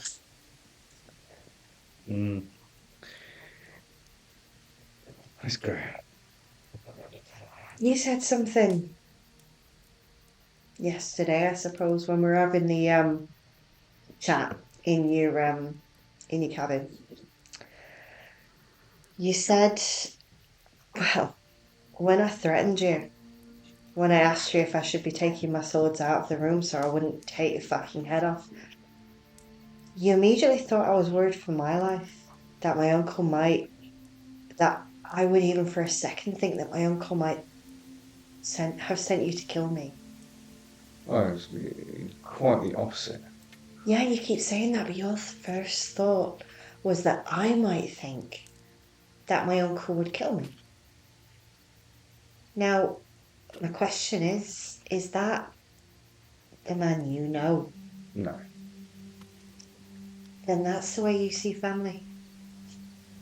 I haven't had family for a long time. But even those without family know that you don't expect your family to be sending people to kill you. That was No, your first it's- thought. I Honestly. think I've been in. Most people choose their profession.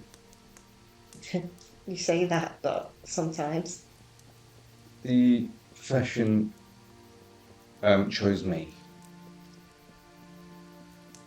The shadow walking, was that before or was that trained? I was kind of trained. Maybe it was an innate ability, but it didn't really develop until I got trained. And you killed your mum. And your dad? I didn't kill him. But you killed your mum.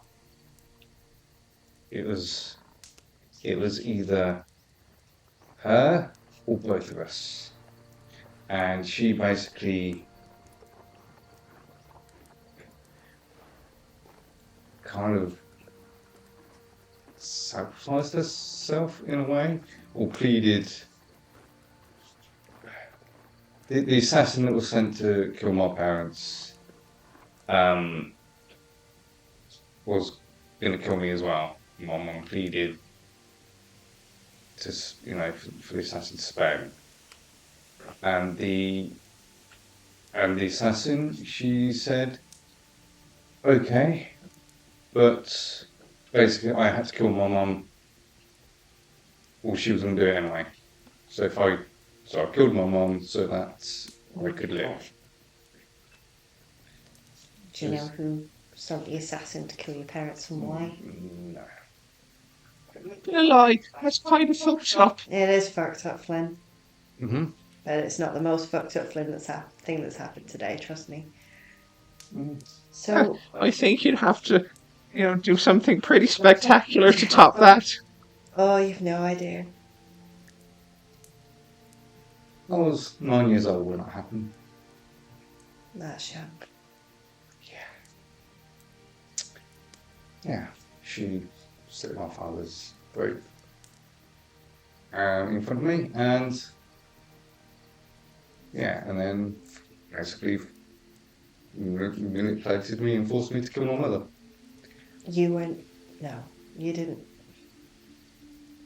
Sounds like to me you didn't have much of a choice, and neither did your mum. So it was either that or the assassin killed all of us.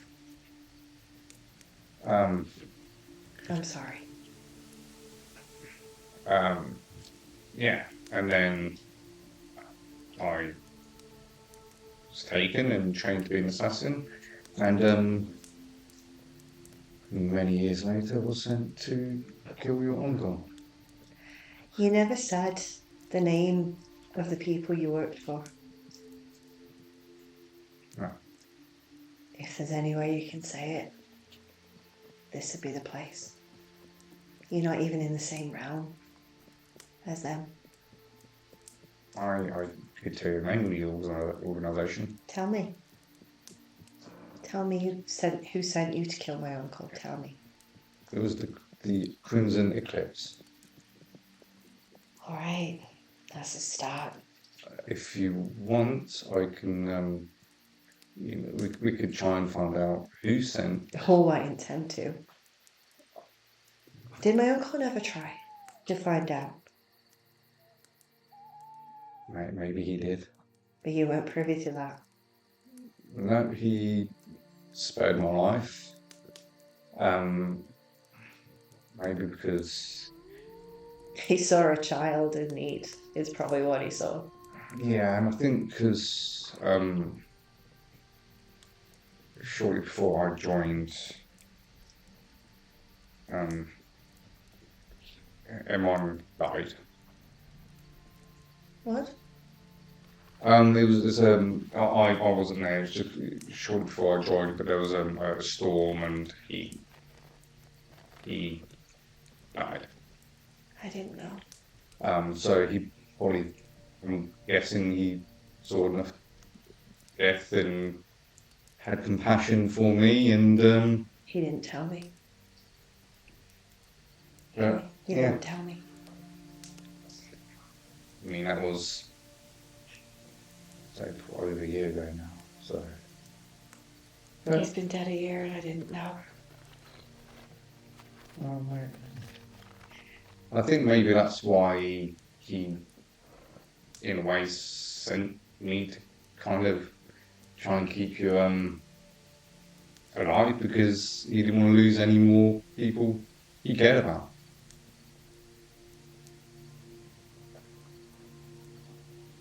In your opinion, is my uncle a good man? Yes, he cares for his crew and his family. Insight check. Natural 20. Yeah. You and the fuck out of him, Flynn. I mean, good roll. I love that the DM's trying to roll for things he already knows. Flynn doesn't know. No, Flynn does not. Yeah, so I think that's just a 9. Does Erebus believe that Yeah. Leon is a good man? Yeah. I mean, to be feel fair, Erebus is kind of like good versus bad. Spectrum has got to be slightly square. Imam was family. He was. I mean, he sounds like a really nice guy, because nice person. He was talking about him and saying about all these stories. I never got to hear them, but I don't know that my uncle is anymore. I used to. Maybe we can try and find out. I don't know if I want to. What kind of a man doesn't tell you when Imam was family? If he's been gone a year, I've seen my uncle in a year. I would have seen him probably right around the time Imam died was the last time I would have seen him. Probably after Imam died. Yeah, shortly after. She like touches the top on the neck.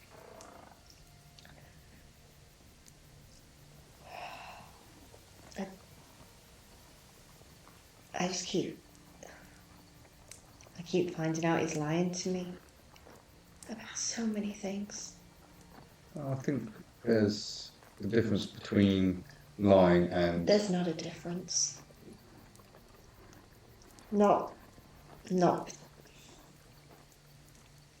You don't... Imam's dead and he didn't even tell me. That's the kind of thing you say. It's the kind of thing you write. I sat at Imam's knee my entire life. He told me so many things.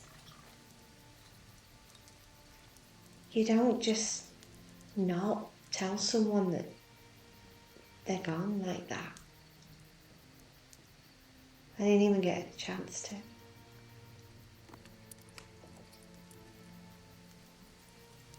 It's a year now, it doesn't matter anymore, I guess. Well, maybe you can ask your uncle when you see him. Don't want to see it. Maybe not now.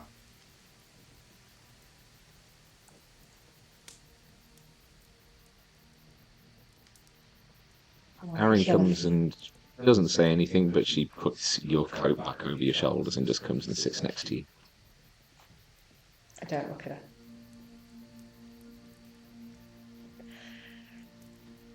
I want to kill a fucking Jabberwock. And I want to get back to the Endeavour.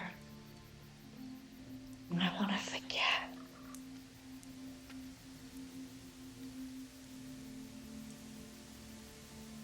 Let's kill this thing. Let's just go. All this thing go home. Kill this thing, go home. I say we take off and we nuke the site from orbit. It's the only way, It's the only way to be sure. Oh, Sparrow just like, okay. And she stands up and she like draws her swords. And she just steps away and she just starts going through some forms. She's just trying to keep her mind away from everything. So she is just furiously like doing the forms, moving through, Okay. just, yeah, warming up. And then she just starts to march in that direction. This is Marin, stay safe. We'll be back. Keep by the fire. Eat some of that, whatever Flynn got. Flynn, leave her the supplies. Flynn just kind of walks over and just leaves the jar of honey and everything. Marin runs after you and just puts a hand on your arm. I don't look at her. It's just promise you're coming back. Promises in this place mean different things. I'll not have another one blaming me for something I can't control. And something I haven't done. So I'm not going to make that promise. The promise I'm going to make is that for right now, you're safe. And I paid a price for that, you'll never know. And I woke up. Okay. Fuck you, Rob, because a few weeks ago at work I said, oh, this is an epic love story, you know, Sparrow calls the second sundering to keep Marin safe, and you fucking made me do it. No, he wasn't the second son, he was the first. Okay. Things were said last game. Sparrow marches off into the woods. This is the second fucking sundering. Are we supposed to? I thought we were supposed to wait here. After a while I go, Flynn, follow me. Oh, okay. Captain Tedric, are we fucking doing this or not? Sure. Yeah, she is just marching purpose. She is just like, Okay. yeah. You all go striding off into the copse. I feel like Eye of the Tiger is playing somewhere distantly in the trees. Like, About sort of 10-15 minutes into your walking through the trees, everyone make a perception check. oh god. That would be an 8. Oh. This is on fire at the moment.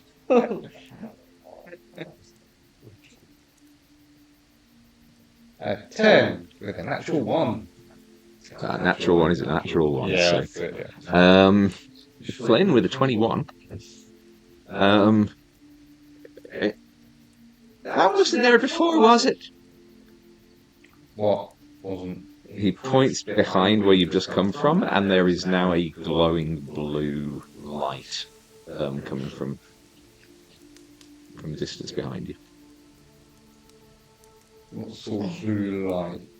It looks like whatever's causing it is it's like well and truly behind like the like 10 minutes of trees that you've walked past, but there is a kind of that shade just sort of emanating from behind all the trees. That might be what Nefestra is doing to keep Marin safe, Flynn. I think. Can I maybe do a check or something to Just make an Arcana check. Oh god, that's yeah. Okay. Well, bangers them out. If it's about where he came from, it's where he came from. That's smart. But Sparrow doesn't know fuck all about Arcana. Oh, joy, that's a 3. I don't know, Flynn. Light. It's like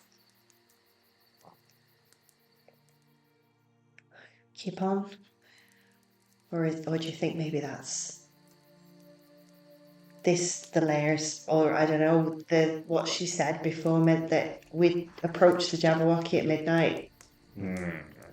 How far away does it look? Does it look like? Well, it's however far you've just managed to walk through the woods in 10-15 minutes. Look, I made a deal. That might just be the thing keeping Myron safe while we're here. Maybe. I think we've got to take that on faith and carry on. I don't doubt that she's safe. Okay. Come on, Ted. Maybe we should fan out just a little bit and try and stay silent. You too, Ted. Yeah. All right. Let us know if you hear anything, Ted. Or see anything. Stealthy. Okay, yeah, make stealth checks. Oh, natural one. Oh! Oh, Sparrow is having the worst fucking day, guys. Come on, Flynn, you're on fire at the moment. Okay, that's me. 23 for me. Okay. Yeah, you just dissipate, just blend into the woods. Flynn actually does a fairly passable job of making himself quiet.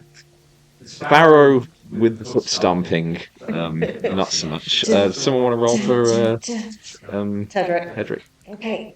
It doesn't say anything about stealth on the form, so I'm just going to go by her sheet. Yep. Holy shit, really? Oh yeah, because She's she's a a rogue. It's a 9 with +7. So 16. Okay. Yeah. Again, fairly decent job. Not completely hidden. You do see the occasional flashes of white fur, Okay. but the rest of your party does seem to have quite well just dispersed into the trees. While you're just you're just like you're just muttling your way through. I Just It's like having the worst day. No more than 15 feet apart. okay, and you press on, and eventually you come to the edge of the tree line. Okay, can I see any sign of a large beastie? You see a small circle of stones with a campfire in the middle of it, and a blue water genasi huddled up next to the flame.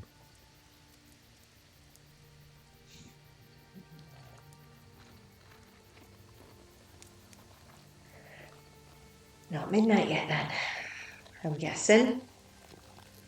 How far off midnight are we? I have no idea. Oh my god. Echo, help me.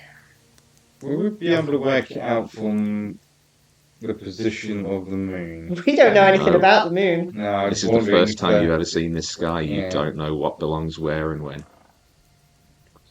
Are you're back? No, we never arrived. the Oh, same realm is. I mean, there was that portal. There was a blue light. Gods. Let's do that. Let's approach the. Is it still there? It's gone. It's gone. Did we just miss it? Have we just missed the Jabberwock? Have we just fucking missed the Jabberwock? Nefestra! You were told repeatedly to wait till midnight. Wait until midnight. We didn't have to approach anything. Nefestra! Well, I have to say your sense of timekeeping is quite poor. I don't really have a reference to complete time here. We don't know the sky, anything. We didn't. I can sell you a very fine pocket watch. Oh, gods. Is it every midnight? Can we just wait here another 24 hours? You can. But you're not patient enough, are I'm you? not. Then Could you help this? wait. Just this once. And do not test the limits of my generosity. And she reaches her arms out, and it's like she's grabbing hold of multiple threads and just pulling them inwards. And as she does so, you see just slight twitches of the position of the moon. You see the tree line ahead of you as 4 figures, a tiefling, a faerie, a balverine, and a elf trudge off. Patience. Something I'm Give it a learning. few minutes.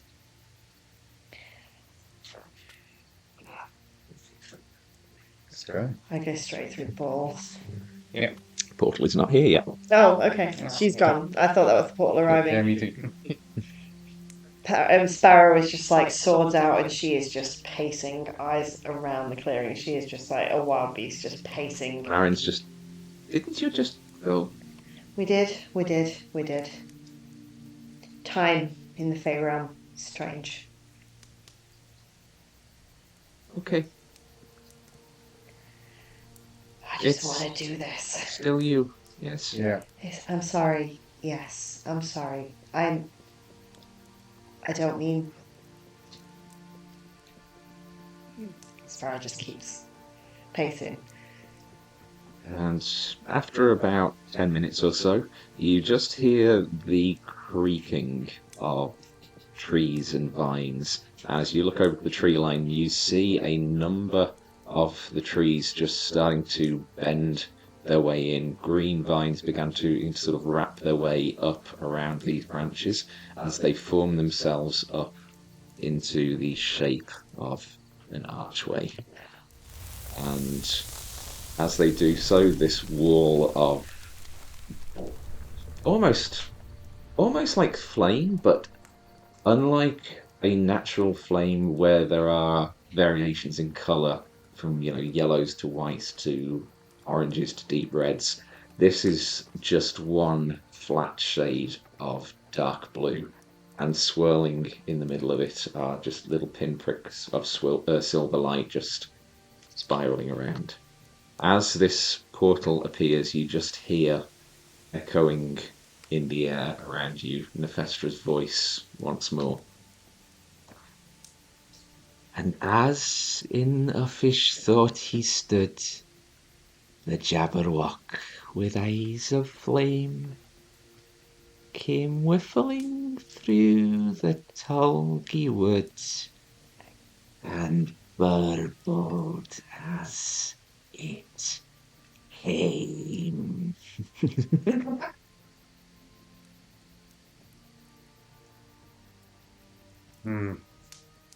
Awesome poem.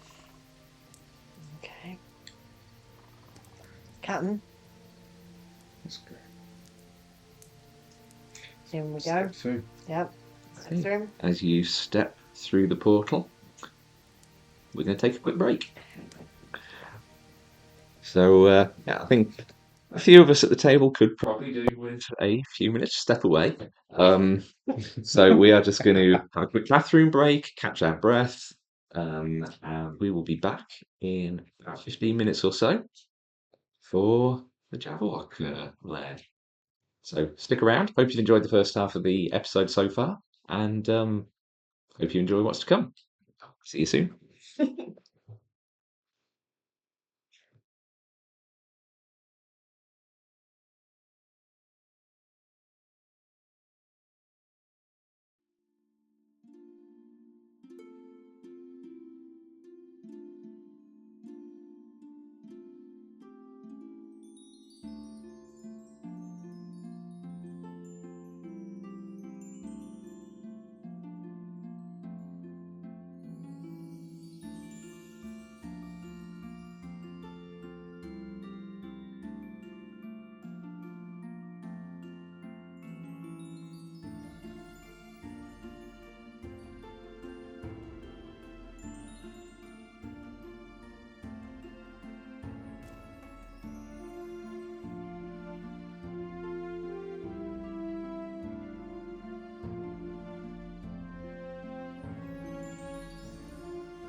And we are back.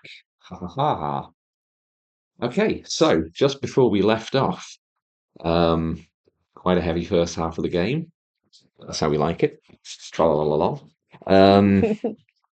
This portal appeared on the edge of this copse of trees formed by trees and vines kind of growing and bending inwards, and the party stepped their way through. You step through and enter into it's almost as if the very landscape itself has just inversed itself, where you were stood on in an open clearing on this hilltop at the edge of a cluster of trees. As you step through this portal, you are now surrounded behind you and encompassing all around this thick, dense forest, and in the middle, this open clearing at the hilltop. The um, brook that you'd been following up the hill emanates from the portal that you just stepped through and trickles to a central pool with some sort of twisted, gnarled, broken trees growing up around the edges of it. In the center, you see hunched over this pool, this long snaking green neck, and you just hear the sound of the lapping water as it is just drinking up. The creature you see before you, bigger than any lunar dragon that you have seen in your time. Not colossal sized, but probably twice the size of any lunar dragon you've seen. Very draconic in the scales and the wide wings sort of spread out from it as it drinks. But the neck itself is very kind of bizarre in it is kind of very long and serpentine. And as it is sort of lapping up the water and it lifts its head to swallow, you see this large round face, two ginormous white eyes, no pupils, irises, just these orbs of white setting to either side of the skull, and this very weird, sort of perfectly circular mouth with a pair of large, like rodent-like teeth coming down from the top jaw, and it is just.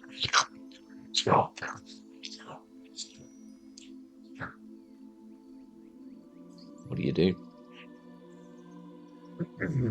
First instinct is on a bonus action hide. Okay, yeah, there are plenty of trees around. Make a stealth check. Actually, how dark is this area?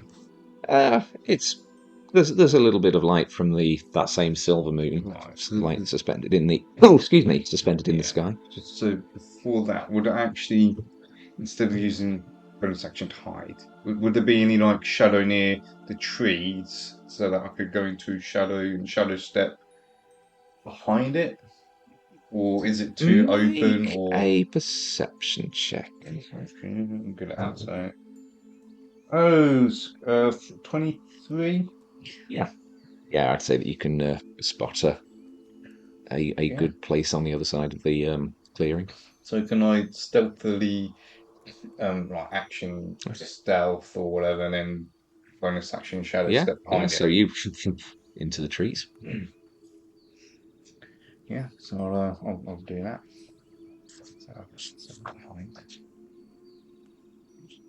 So I can pop out with shadow step behind it.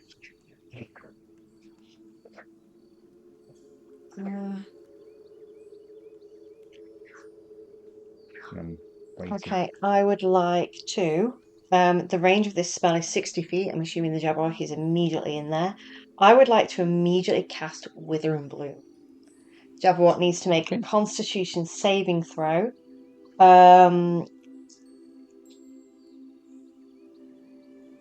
Which is, so I'm literally centering it on this area here. It's a 10-foot radius, so I'm like literally dropping it on him, basically under his feet. And yeah, it's a Constitution saving throw. They've got to be a 13. 13, can't say. Let me just pop the combat cam on, seeing as we're now actually actively planning. Sparrow is not waiting. Yeah, I think Hang on, as soon as Erebus. Well, hang on, because she is casting a spell, and Yeah. as soon as this happens, we're in initiative. 'Cause Mhm. it's not just going to sit by and ignore all this. Oh is no, happening. absolutely. So, DC 13. What was it? Sorry, Con. on. That is a 7. It is going to use one of its legendary resistances God damn it. to pass. And as this happens, it just basically, its head just It does flashes take up. 1 point of damage due to half as much damage on a successful save. Okay. Okay. One creature of my choice in no one else is in that area, so yeah. I'll go in. Okay, and we are rolling initiative now. Are of Tedric, yeah?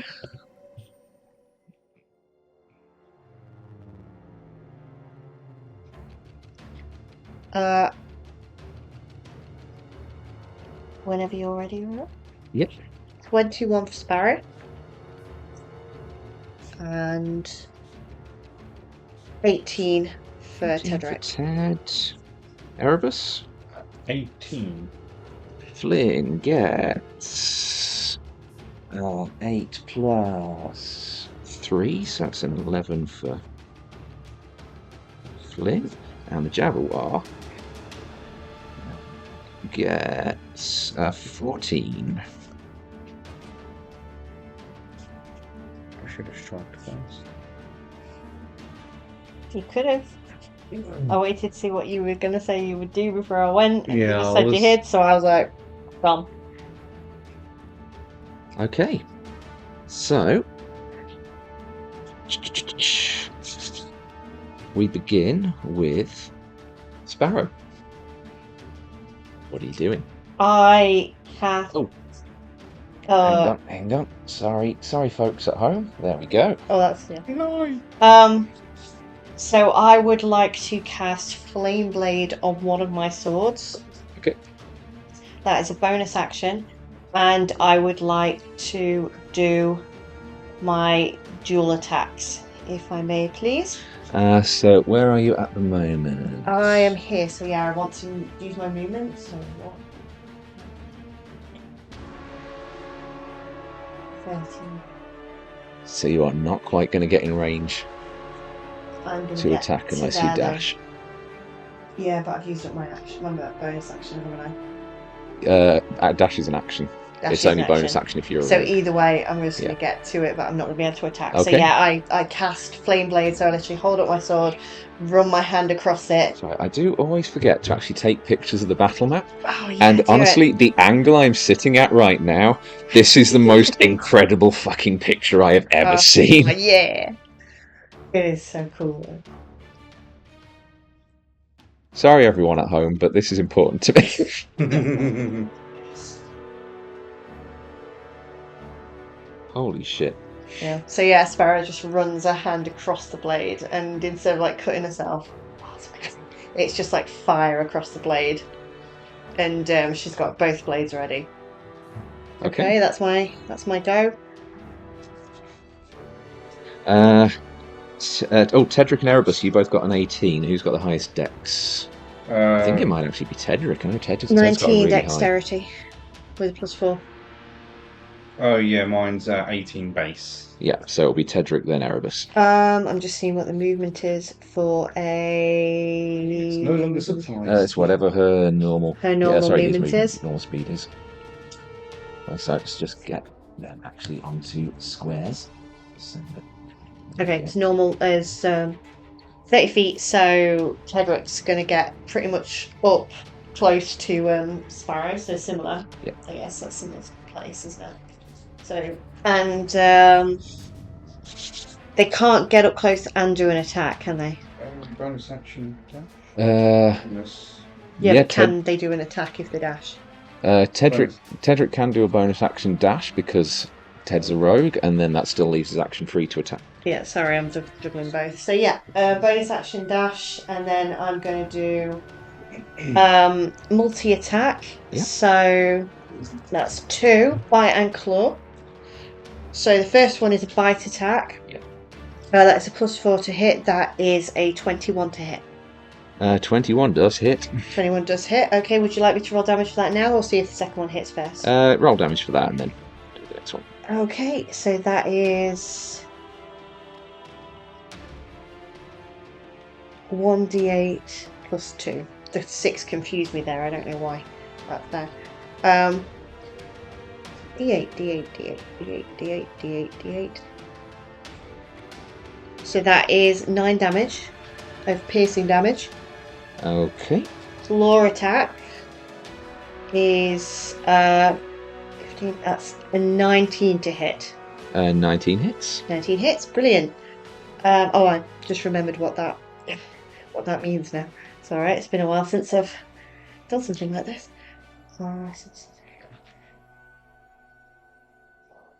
6 slashing damage. 6 slashing. Okay. Okay, and yeah, I've used my bonus action already, so yeah, that's Tedric. Yeah, cool. So Tedric is done. Erebus, you are up. Could you make a charisma saving throw for me, please? Oh, yes. Very good. Oh, yeah, that's terrible. Yeah, that one. Okay. Roll a D4 for me, please. D4.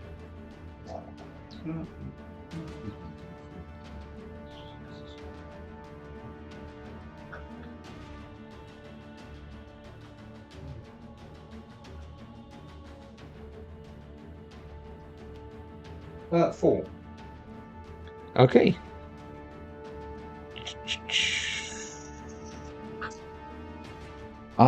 So as you see Sparrow run in and Tedric sort of bound in and start slashing away, you ready your blades and prepare to move in, and you just hear from the Jabberwock just and while it is nonsensical sounds, it worms its way into your mind, and you know you've got to attack something. I want you to roll a d6. On a 1 or a 2, you go for Sparrow. 3 or a 4, you go for Tedric. 5 or a 6, you go for the Jabberwock. So 1. Okay, yeah, you move up to Sparrow and make your attack. Oh boy. You only make 1 melee attack though, so it's not like Yeah. you're going full on. But yeah, attack Sparrow, please. Yeah. My armor class is 14. Oh yeah, I'll beat that just with the dice. Yeah, so D4. Which is 2, so 6. 6 damage, okay. Yeah, 6. Okay. Piercing damage. You're gonna hate me for asking this, but do I apply my sneak attack damage for that? No, because there wasn't advantage. Yeah. Okay. Okay. That, I'm afraid, is the end of Erebus's turn. Flynn, baby, come on! At the end of Erebus's turn, the Jabberwock is going to use its legendary actions Okay. as it just spreads its wings and just starts. Oh, shit. I will need Tedric, Sparrow, and Erebus all to make a dexterity saving throw, please. Calm down. 16. And Tedric is... sorry. 18. Okay, Tedric just succeeds. Erebus? Failed with that one. Okay. Oh. You all take... Roll max damage on that. 11 points of bludgeoning Oh my damage. God, Oh, sorry, okay. Tedric doesn't. Sparrow does. Sparrow and Erebus take 11 points of bludgeoning damage and are knocked prone. Oh god. Okay. Prone. And then that brings us on to the Jabberwock's turn. It gets its legendary actions back. Of course it does. It is going to make its 2 rend attacks. One against... actually, it is going to move itself slightly forward just so it can get everyone in range. As the Balverine is the only one still standing, he's going to make his first rend attack against Tedric.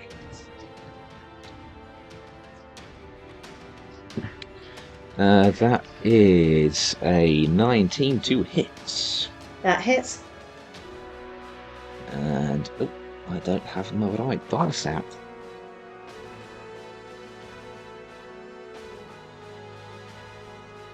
Where's my? Oh, there's one. There we go. Oof. 20 points of slashing damage. Shit. 20? Yep. Holy shit, that's like most of it. We're down to 17 hit points. And then it is going to... Sorry, Tanya. If Tedric goes, Tedric goes. Oh my god. And then it's going to make its second attack against Sparrow. Oh god. With advantage because you're prone. Oh god.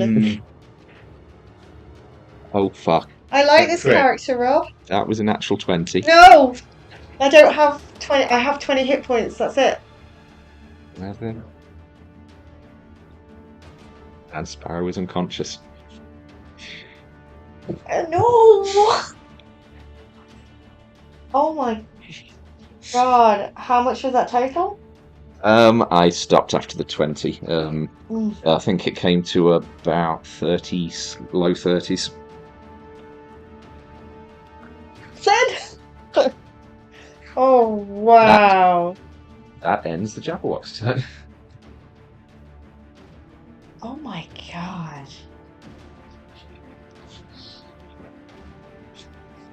Yeah, it's almost as if this is a boss fight. Flynn! We're in level 5. That's why I've tweaked its stat block to make it more palatable. Whoa. Flynn, just watching all of this goes down, just... Sparrow! Sparrow! Sparrow! Sparrow! Sparrow! And he is going to... I'm fairly sure he's not going to be able to get 5, 10, 15, 20, 20. Oh, does he have 30 feet? Or does he have 25 because he's a wee lad? He has got 30 feet. So he is just going to run up to Sparrow. He's going to put his hands on you. And he is going to do a 3rd level Cure Wounds. Good boy.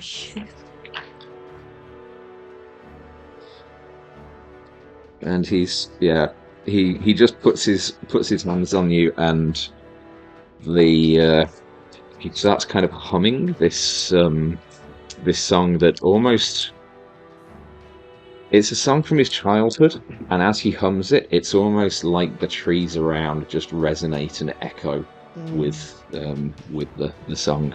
And he says to you, "Come on, Sparrow, you got to get up. Baron needs you to come back." And you are going to get...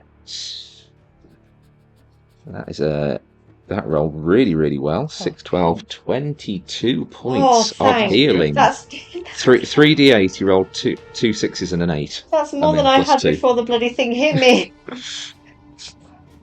Oh, fuck's sake, Flynn. Thank you, Flynn. Right, I was gonna do like a bane or something on it, and now I can't. You can use anything to make it easier to hit, Flynn. Not with a bonus action, no. And that's his turn done. End of his turn, the Jabberwock is going to make a tail attack against Erebus with 1 legendary action. Is that with advantage because I'm prone? Will be. That's why he's gone for you. Yeah. That is a 23 to hit. Yeah. Stop rolling, Rob. Stop rolling so bloody well. And that is 13 points of bludgeoning damage. I would like to use a reaction. As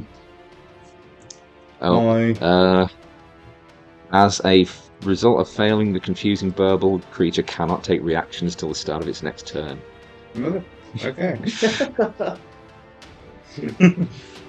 I think this is actually the most dangerous thing about the Jabberwock is it can just take you out for a round if you fail your saving throw. That brings us back to the top of the round with Sparrow. You are prone at the moment because you were knocked down. I would like to use my half my movement to stand up. Yeah.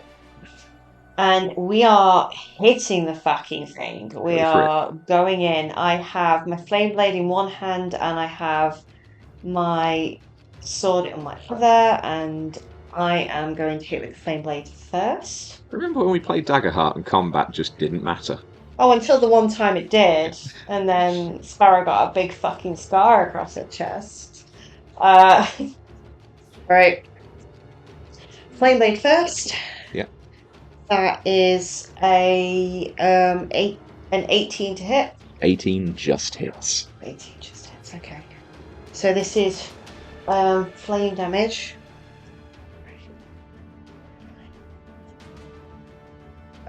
That is 12 lots of fire damage. Nice. Okay. And then she's going to go for her other attack with the short. Oh shit! Sorry. I would need you to make a charisma saving throw against its confusing burble at the start of your turn. Before you did that. Charisma. Sparrow's not. Sparrow. No. I'm looking at the wrong thing. Sorry. Charisma. Oh, that would be a 13. 13, that actually fails. Roll a d4 for me. This is great. This is fine. That's a 1. 1, you actually do nothing this turn. As the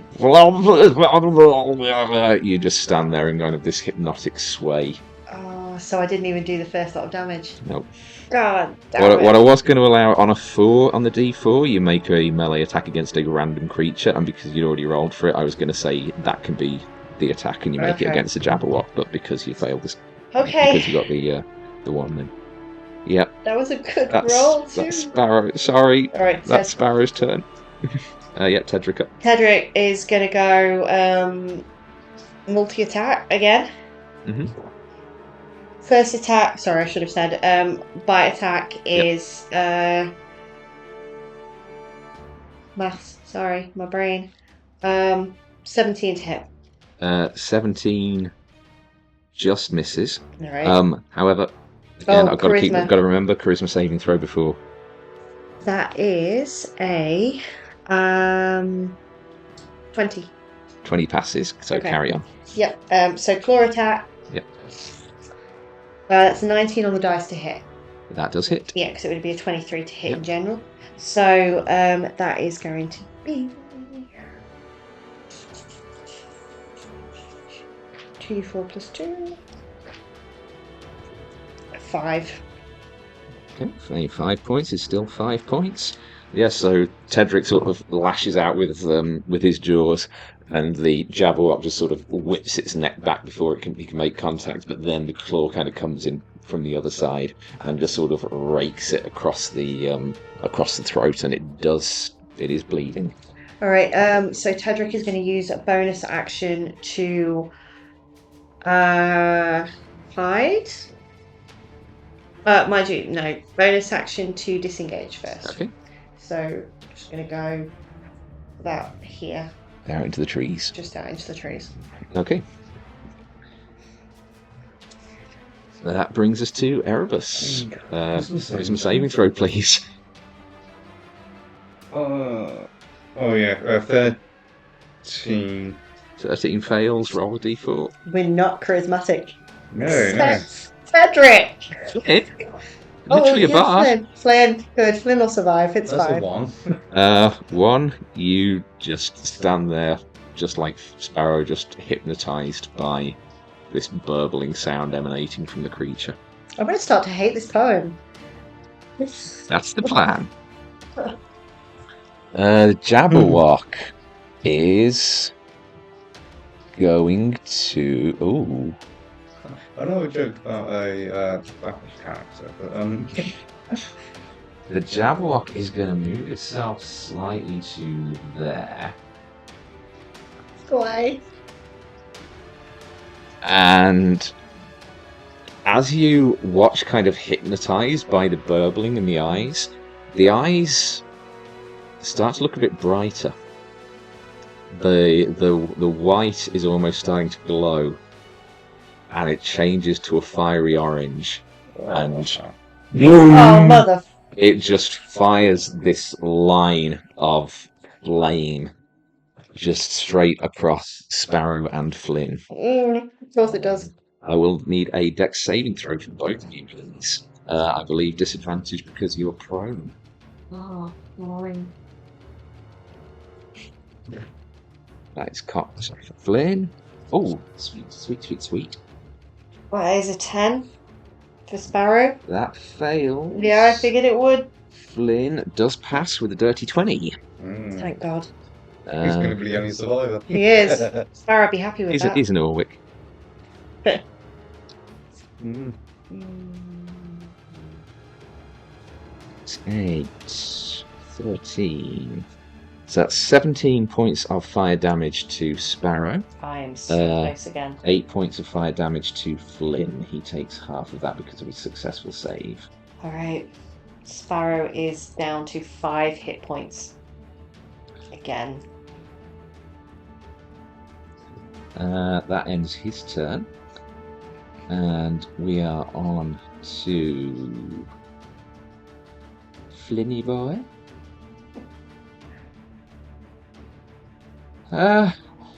Fairy fire or bane, fairy fire or bane, fairy fire or bane. Fire. Yeah, wait. Yeah. Ah. Okay. Wait. Charisma saving throw. God. Come on, you charismatic as fuck, Flynn. Yep, he is. 5. Okay. Can't so far on all of us. It's like, oh. Bloody Oh, actually, yeah, because fairy fire does not let him pick targets. So if he does go fairy fire, it will. We get Yeah. vantage. But can't you decide where to... He's right between us and it. We're between him and it. He'd have to hit 20-foot us. cube. Yeah. He can. He actually probably can just about. Yeah, he can. He can just make it on the Jabberwock. Yeah. Thank Well, he God.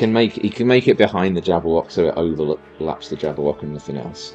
So that is going to be a dexterity saving throw for the Jabberwock. Oh, with a 4 for a total of 5. The Jabberwock is fairy fired. So you see as Flynn kind of batting the flames off his waistcoat, he just goes, "No! No!" He can't think of anything wittier than that. And just launches back this glowing mote, and the Jabberwock is just lit up. Oh, pretty boy. Pretty boy. And then on his bonus action, he is going to Healing Word. So that was a first level to do Fairy Fire. That is concentration. Sparrow just feels like this is karma at this point. It's like, I broke the world. I'll just get eaten by a Jabberwock. It's fine. Concentration. What colour is concentration? It's purple. That helps me to find it. There it is.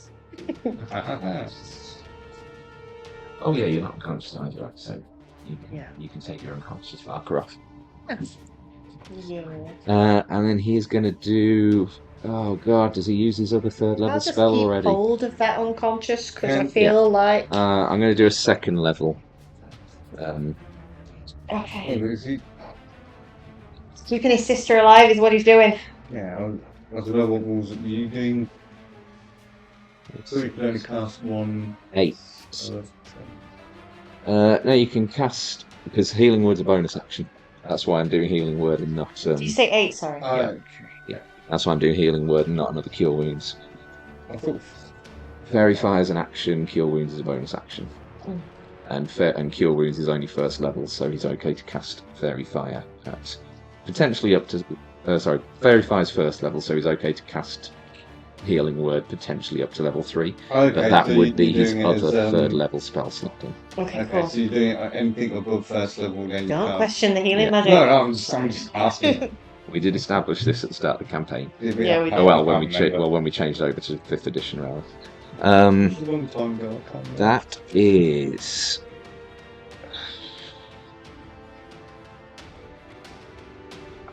I think I'm actually going to move Flynn as well. Do you want me to do it so save you leaning over? Yes, please. Where you go? Back to the portal. I just want him more than 30 feet away from the Jabberwock, so he doesn't have to. So he doesn't get caught by his confusing burble. There we go. And that is Flynn's turn. Okay. At the end of his turn, I'm going to the turn Sparrow around because she's absolutely facing the foe. Jabberwock will make a tail attack with a legendary action against Erebus. With 27. Which is 12 points off slashing damage. And that is its turn. Well, that is its legendary action. Sorry, it's back to Sparrow's turn. I'm guessing Charisma saving throw again? Yep. Okay. That is 14. 14 doesn't succeed. It's a D4, please. Oh, hold on. Oh, That's sorry. weird. 2. 2. You just continue to watch and sway. Oh, let me hit the fucking Blah, blah, thing. blah. Okay. Oh, shit. Tedric. Sorry, Tedric. Yeah, that takes on to Tedric. I've just remembered Flynn needs to be using his bonus action to give people inspiration. Tedric has just done a 5 for Charisma save. Oh, yeah. Roll a D4. 4. Okay. Moves and makes a melee attack against one random creature within its range. So roll a D6. 1 to 2 Jabberwock, 3 to 4 Erebus, 5 to 6 Sparrow.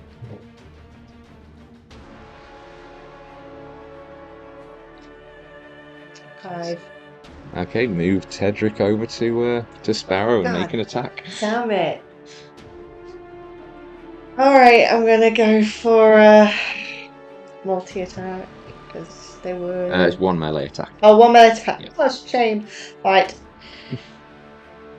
Oh, actually, I shouldn't have said fucking bite. That's the worst fucking one. That would be a 16. I've got that. That definitely. Yeah, that's why the fuck did I say? I'm an idiot. I said bite. Well, I mean, it's your decision what melee attack to use, so it would make sense to pick the one with the lowest damage. So if you want to say that, True. I'm going to say yeah. that's what happened. 5. Okay.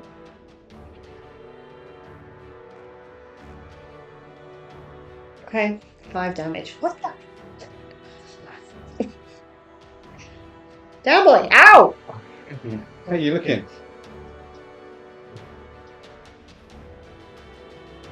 Okay.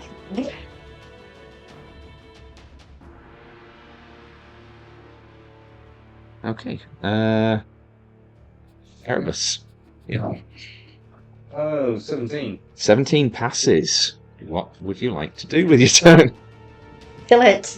Kill. Yeah, can we just kill it? Remember, you do have advantage on attacks because it is fairy fired at the moment. Oh, yes, that's awesome. I will do that then. You get your I'll, sneak attack as well, don't you? I will Yep. do. Kill it. Sorry. Kill. Oh, 18 on the dice. So 18 plus 7. Yeah, that is going to hit. 25. So the 4.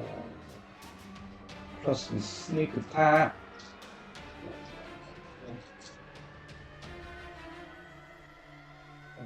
Okay. 13 damage. 13 points. Ah, what kind of damage? Slashing, I'm piercing. assuming. Piercing. Yeah. Okay. It's with a dagger. Cool. And then bonus action. I'm gonna disengage. Yep.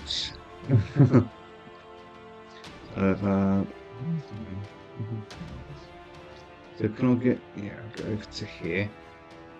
And I'll be like, Flynn, We got this, Captain. if you could heal. Okay, end of your turn. It is the Jabberwock's turn.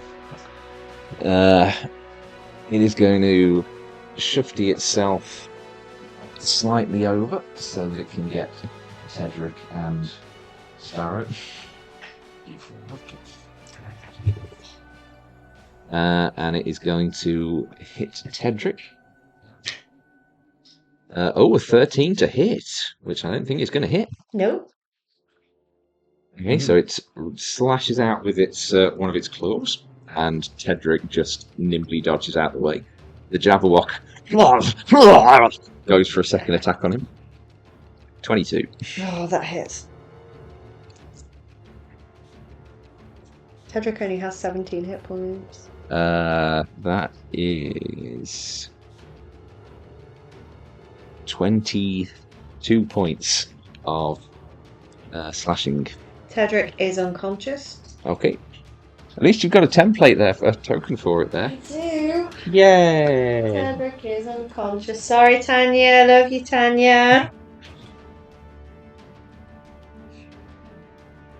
This is what you get when you miss sessions. That is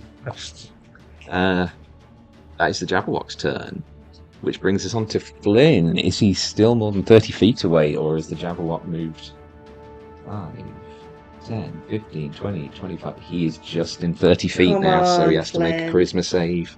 That is. Come on, you're a bard. It's what you do. Good boy. Good boy. I think that actually just saved. That was a 16 altogether, which is the DC he needed. Right, bonus action. Sorry, Captain. I know you want healing, but I need to keep people sane. Yeah, that's Yes, fine. yes. Sparrow, remember, Marin needs to pull your beads of love. And you can have some inspiration for his... Spire! He is an inspiring individual, He is. okay? I get a surge of I need to survive so I can educate my fucking brother. And actually, because that was bonus action, he can still heal. So, can you just move him one space towards you, Erebus, and then he will do a... Is this a one? So have I got a 1d6 now too? I believe it's actually 1d8. Yep, 1d8. Thank you. Which you can add to any ability check, attack roll, or, more importantly, saving throw. You could do it bless. I don't have that. I have Bane, but I can't do it with Fairy Fire. I'll do Yeah, that's what I fine. got. I'm I'm grateful. gonna just do a second level healing, cure wounds, sorry, if that's alright. Because I still want to keep my last third level spell slot, just in case Yeah. shit really hits the fan. I don't want to do death saves on behalf of another 9 player. points of healing, please. Oh, I left my death save dice at home. That's fine. We won't need it. About to start rolling for Tedric. And I think Flynn, because that was very close on his save, I am going to move him 5, 10, 15, 20. I'm just going to move him round to there, just to get him out of that 30 feet. Alright. End of his turn. Sparrow. Isn't it the Jabberwock after Flynn? No, it's Jabberwock's before Oh, Flynn. good. Alright. Yeah, because it made the 2 attacks, the one that missed. Come on, baby. on the hit. We're not charismatic at all. Come on, baby. Oh wow, it's a 19 on the dice, so I don't actually need to do Okay, that. So it's yeah, an 18. that passes. It's an 18 total. It's a 19 on the dice, so It's it's 19 on the 18. dice, so it's an 18 total. Yeah, I told you she's not Yep. charismatic. Yeah, me neither. Has love life not taught you anything in this game? Yeah, okay. I'm gonna cast Withering Balloon. Okay. Immediately, Sparrow breaks out of it, sees Tedric on the ground, and goes, no, then casts Withering Balloon. I just did it. Did you? Oh, Withering Bloom. so yeah. So one action you invoke both death and life upon a 10-foot radius sphere centered on a point within range. So I want to be able to get it there, so it's on Jabberwock and on Tedric. Jabberwock must make a Constitution saving throw, and Tedric can spend and roll one of its unspent hit dice and regain number of hit points equal to. That is an 8 on the con save. It is going to use its second legendary resistance to pass. Oh, okay. It should take half damage, so that's 2d6. Okay, it's going to take 4 damage. Necrotic. Necrotic. Tedric hit dice. Where are the hit dice? I can't see it on this sheet. 5d8. I'm going to do 1 hit dice then. Okay. So that's a d8 for Tedric. Come on. 8 maximum hit point things. Sweet. They are no longer unconscious. Okay. They have 8 hit points. So just prone at the moment. Ooh. Papa. Sorry, I've just seen for the first time my Stream Deck's screensavers come on. It's very pretty. Little things of pleasure, Rob. Little Yep. things. Alright. That is her last 2nd level spell slot gone. First or nothing now, boys. Okay, so that was your turn, wasn't it? That was so now Sparrow. it's Tedric's turn. Tedric's going to use half movement. Charisma saving throw first. God, yeah. That is an 18 on the dice. They are should be ridiculously charismatic, Yeah. so that's a 20. Yeah, he's fine. Alright. Half movement to stand up, and then closing the distance. Absolutely multi-fucking attack on this beastie. Do it. First attack is gonna be the bite. No, that is an 8 on the dice, that's a 12 to hit. No, that's going to miss. Second claw attack. That's worse, that's a 6 on the dice, everything misses. Okay, yeah. Wait, advantage, faerie fire. Yes, so count both of those as the first attack, because that's 2 rolls. Okay, so the first attack definitely misses. Yeah, so the bite misses, so now roll for the... Come on. 18 on the dice. That's gonna hit So that'll be the claws. It'll be the claws because I... Oh, yeah. Yeah, roll your second. No. Always roll a second. No, Yep. no. Okay, so claw attack hits. So it's not a lot, but it's damage. Oh, sneak I was attack. about to say, don't forget sneak attack. How many sneak attack is... I can't see where a sneak attack is. Sneak attack once per round. 3d6. Yeah. 3d6, wow. Okay, so... That is...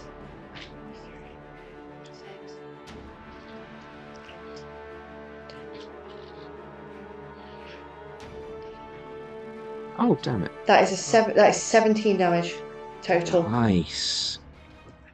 Come on, Tedric. So Tedric goes in with the jaw attack, and the jaws kind of clamp onto the neck, but don't manage to pierce where it's gripped on with the scales. But as he kind of holds the neck in place, he brings the claw up and just rends it like lengthways down, and blood is now just pouring heavily from the creature. Oh yeah, it is.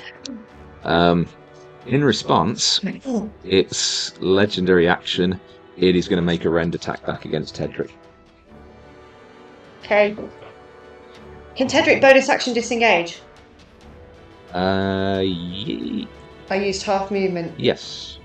I used half movement, so that's 5 squares back, isn't it? 1, 2, 3, 4, 5. Wait, is it? Sorry, 5, 10. 6, I think it's 30 feet.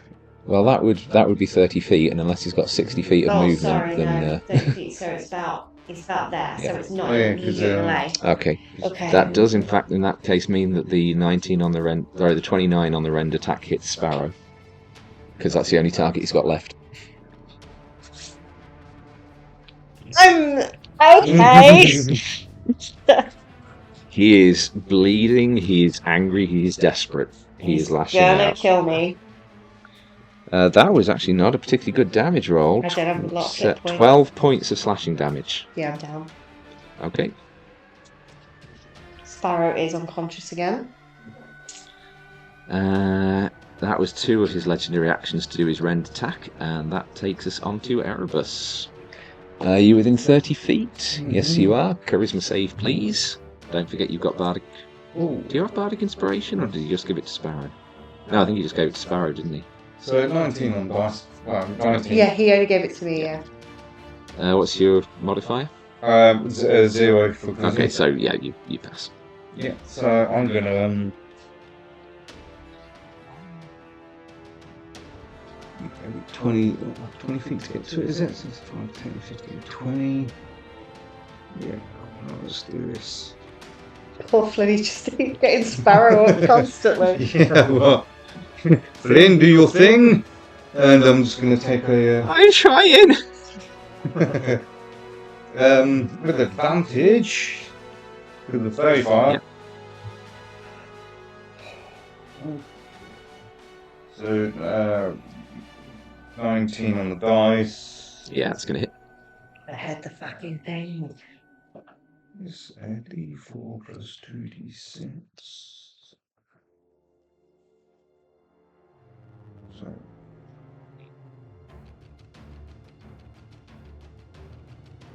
10 damage, Okay. and then once disengage, you're unconscious, aren't you? Yep.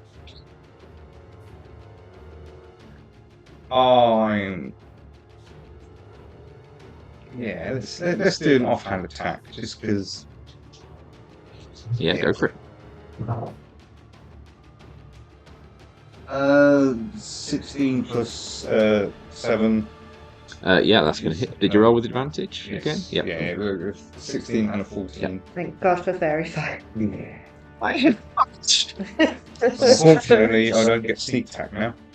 Just, You're about to be an only child again, Flynn. yeah, Oh so my it's god, what's happened to the rest of my family? just 3 damage on that. And I'm giving it an extra target so it doesn't go through Yeah. you. Okay. That does bring us to the Jabberwock's turn. Because I forgot to do it last turn. Its fiery gaze does not recharge. Oh. He is going to.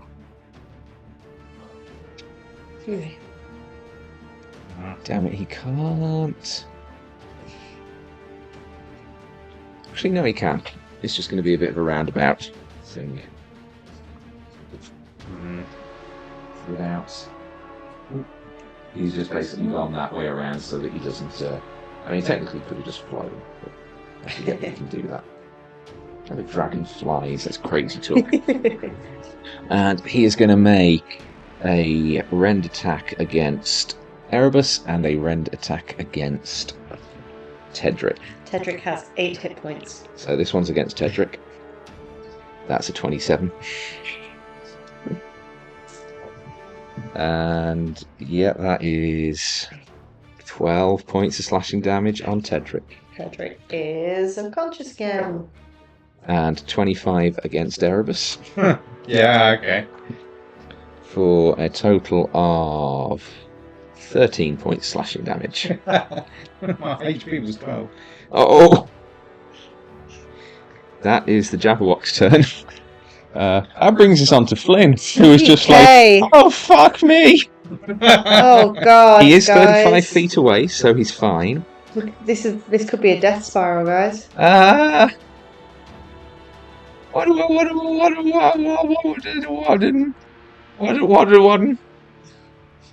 Get someone up, Flynn. Get someone up. Okay, he is going to. I do apologise, he could get up both of you. But instead, what he's going to do, because Tedric is a fucking liability, he is going to use his bonus action to inspire Tedric to give him a better chance of passing his charisma save on the next turn. Tedric's unconscious. Is he? Yes. Oh, Yes. oh fuck! In that case, never mind. We're all unconscious. Flynn's gonna finish this. Okay. All right, Flynn. All right. In All that right, case, Flynn. level 2. Oh fuck it! If there's a time for a third level spell slot, level 3 cure wounds Okay. on Sparrow. What do you mean? That was not very well rolled. Oh A 4 no. and 2 ones. So that's 8 points of healing on Okay, Sparrow. it's good. It's good. It's good. I'm And up. then- I'm up. And then, as soon as your eyes open, he is just going to basically scream in your face, "Erebus or Tedric! Erebus or Tedric! Erebus or Tedric!" Tedric. Tune in next week, viewers, to see our new characters. Oh God. I don't need a new character. I'm an This- Orwick. This is how 3 points of healing. Maybe this is how Sparrow gets her own ship, guys. I'm the captain of this Oh, ship and I killed everyone. See? I see. Sparrow, it is your turn.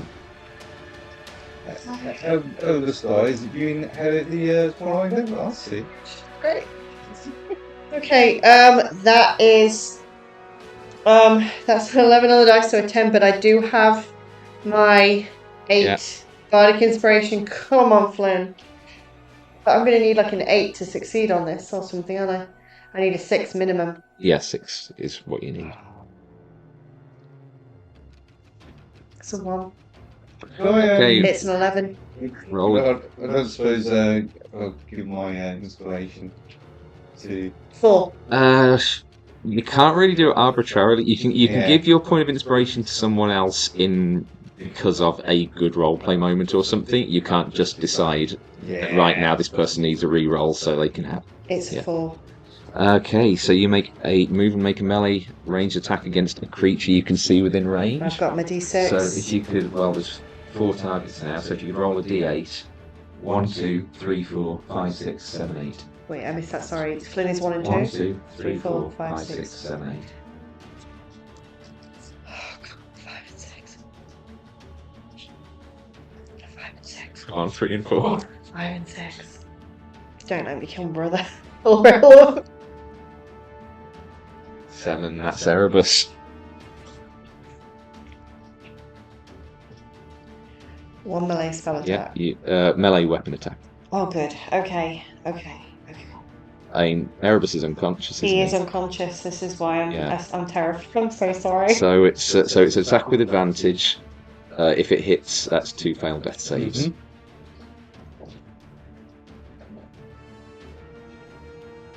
It's a 19 on 19 on the dice. Yeah, that's 2 failed death saves Yeah. for Erebus. Ted.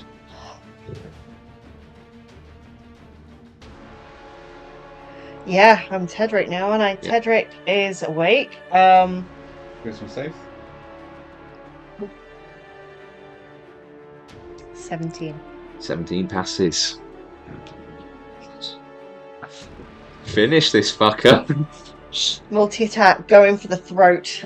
First bite. Advantage. Oh 14. God, I'm nervous. 14. 14 misses. Claw attack. Advantage, come on. Natural 20. Yes! Remind me how we're doing these crits. Okay, so this is including You sneak attack. sneak attack. So you can either roll the dice and double them, or roll double the number of dice, but decide before you roll. I personally prefer to roll double the number of dice I because I was just gonna like say- having all the extra clicky clacky I'm math rocks gonna do rolling. double the number of dice, so that's gonna be 4d4 and then 6d6. Yeah. Here we go, Yeah. guys. Alright, 4d4, 6d6, come on. Oh god! Oh god! Oh god!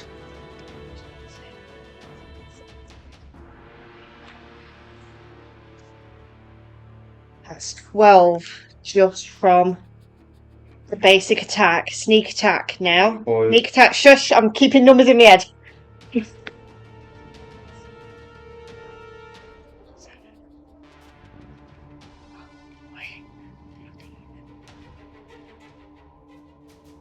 How many was that? That was 4.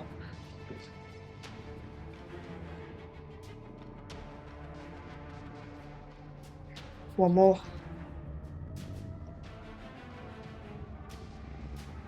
32 total. including the claw attacks.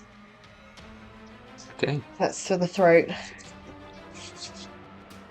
Describe Tedric's killing blow. Tedric wakes up absolutely covered in their own blood, smelling everyone else's blood around them and seeing this thing like above it. And it's going to go for the, like, just snap at the air, go for the bite attack first and miss, and then it's going to just grab a claw and swing themselves up and just rake the entire around the edge of the throat and just completely decapitate it.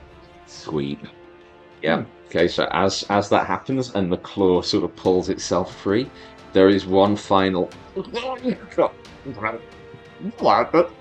as the neck and head, just like a fallen tree, just fall and splash into the pool Well done, Tanya. below.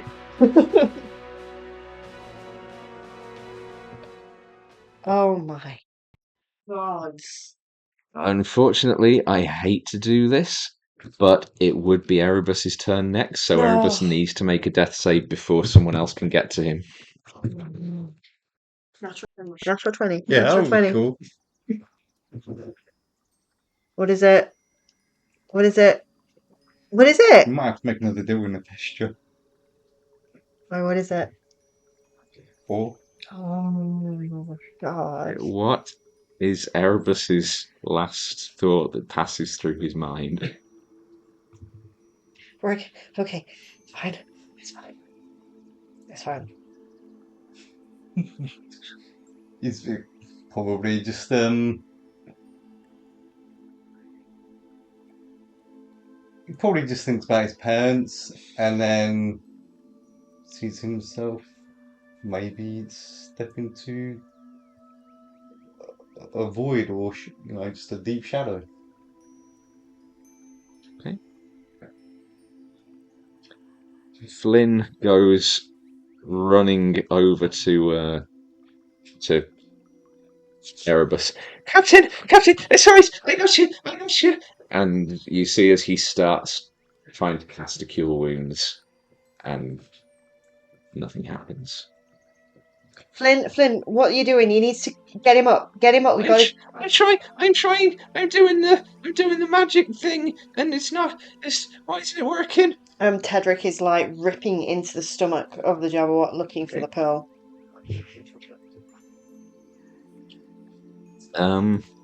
Yeah, make a perception check. Or investigation check, sorry. Investigation check. Oh god, they're really not good at that. Okay, 16 total. Okay, yeah, so Tedric is just clawing his way in, and he finds, always kind of enclosed within its own sort of filmy sort of membrane, just about the size of a volleyball, this large pearlescent sphere. Also finds the not particularly decomposed remnants of a golden scaled figure in some very worn, patchy armor, slightly corroded weapons still kind of clasped in its rigor mortis hands, and a pristine leather side satchel on it. Sparrow runs over and grabs the pearl and the satchel and says, "Good boy, Nephestra! It's done. Send us home. Send us back. All of the survivors? And the body." That was not part of the deal. We got the satchel for you. That wasn't part of the original deal either. It was. Oh, God. Ah! All of the survivors. Can you bring him back? Can. Azanis can bring him back, Flynn. Azanis isn't here. But she'd be home. We gotta be quick. We gotta be quick. Okay. Is he coming back with us? Oh God, deals. The Freaking deal deals. was for every survivor to make their way back safely. I've caused so much pain with these deals. I'll do it. Flynn. Get us back. Or actually, can you just bring him back? That would be nice. And yeah. Can you? Is that alright, please? And her form almost seems to kind of swell in size. She's a kind of tallish, lanky figure anyway, but she kind of just increases to maybe 7, 8, 10 feet as she leans over this very now minuscule form of Flynn in front of her.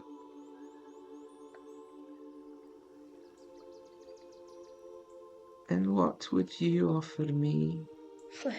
little man? I don't know what what would you like? You got celery and honey. Oh, baby boy. She actually smiles at that. She sort of looms over. Says, I would be reluctant to claim anything from one of yours. So instead, in exchange, I will leave you with something. The burden of knowledge. Flynn. So I like knowing things. You don't like knowing some things, Flynn. It's for the captain.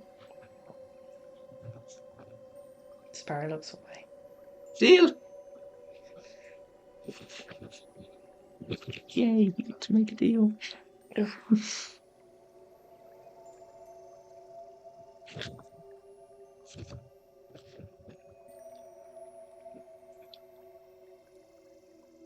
She shrinks back down to her original size and reaches out with both hands and just gently presses them to Flynn's temples. And there's no words exchanged, but after a few seconds, you just see he sort of flinches backwards and he looks over to you. And he looks back at Nefestra. And he goes, all right then. Flynn. And he just paces away a few steps. Well then. Do it. Bring him back. I can certainly perform the rite. Are you willing to help entice back his soul? Thank you, Matt Mercer, for your resurrection rules. Oh, fuck. Who is going to... Well, I'll say who's going to contribute. There are literally 3 party members here, and one of them's a dog. Yeah. So... Yeah. I offer my body.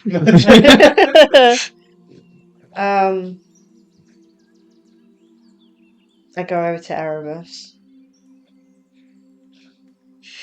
I say, look, you absolute fucking wanker. Start. Yep.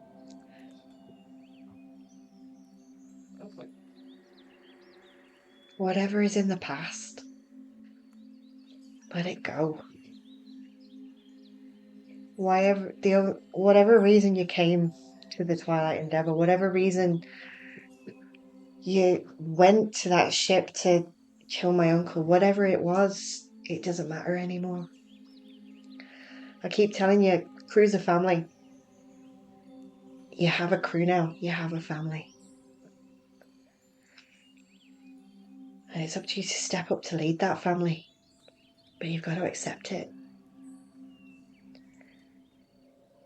Help me build this family. Come back, Cam. Make a persuasion check. Sparrow is not very persuasive. Inspiration. That's a D8, right? Yep. Well, at least he still loves me enough to give me inspiration.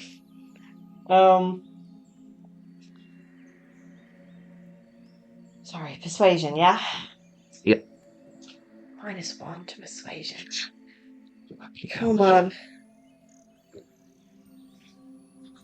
Is that what I think it is? Oh, That would be a 0. my. And an 8. So 8 total. I'm sorry, I'm not feeling it. Oh my god! I know Tedric is non-verbal, but is there a gesture Tedric would like to make to try and... I think Tedric will just kind of go over and just sort of nuzzle him. Like, nuzzle him with nose. Okay, make a... Oh, let's call this one just a general charisma check. Oh, good. The charisma's good. Inspiration! Oh my motherfucking bastard. Shit piece of...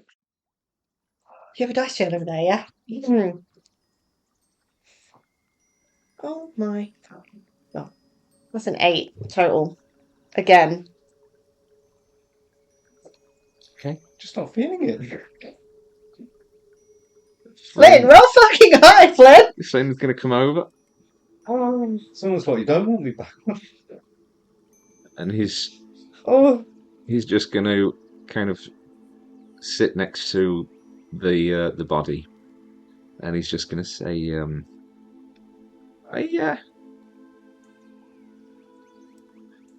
supposed to be the morale officer, and I don't think this is going to be very good for crew morale. So I would really appreciate it if you wouldn't mind waking up for us, Captain. I think we need you more than you know. And he just pulls out his violin and just starts playing a sort of gentle song that again just sort of seems to resonate around the woods.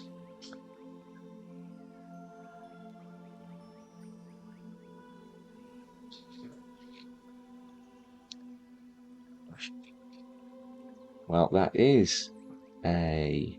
Oh, he does have +8 performance. However, I am going to use one of his luck points, which I always forget about. oh gosh. That's worse. Oh god. Okay. Backup character, you said. Ugh. Okay. So, You've got that look on your face. I don't know if it's good or bad. as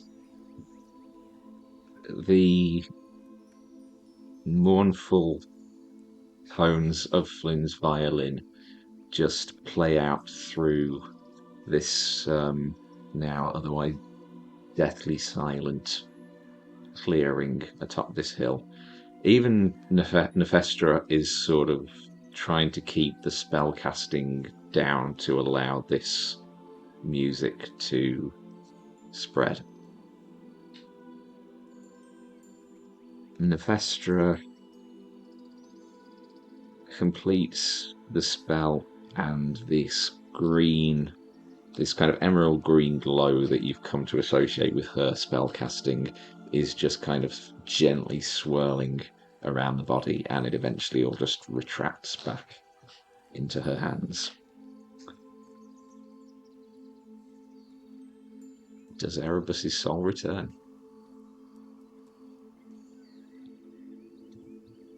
He does have some unfinished business.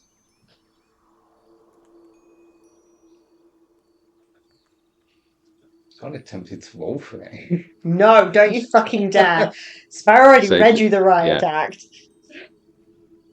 This is too big to go on a dice roll. This is, do you want to keep Erebus going or not? Yeah. Okay, and you see as the eyes just flicker open. Oh, fuck Oh, me. thank fuck! Man. That was a 15 on the dice roll to bring him back. So with 2 failures and 1 success, the DC on that was 9. Oh So, my god. however, it does mean next time you die, the DC is going to be up by 1. I kind of go over and just. My hand. I'm gonna be like, Okay. just himself up. Pull you up. And I say, well, be a bit of a shit thing if you died just because I bought a girl a ring, wouldn't it? Well, what a touching moment that was. Sending us home then. Do you have my bag and my pearl? Thank you. And it goes. And the bag? Yep, bag.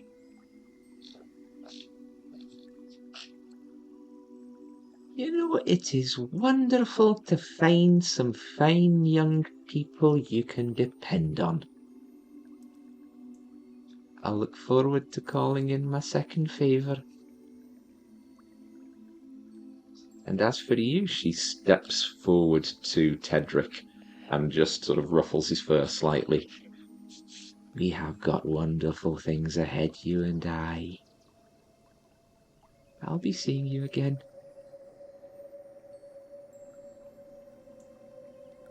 And she gestures over to the portal that you'd come through, and the colour of the flame on that changes from the dark blue to Nefestra's emerald green. Your ship awaits you. And Mary. She'll be there. I am a lady of my word. Bet you are. No one's doubting that.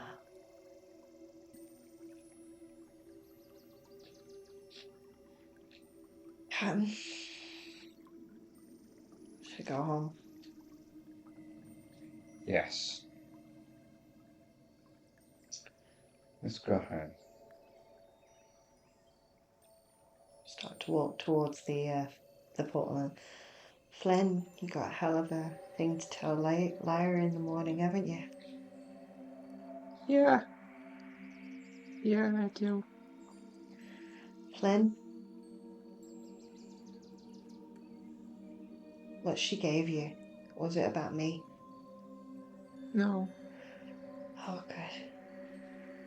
Is there anything I can help you with, Flynn? I don't think so. And he just starts walking to the portal.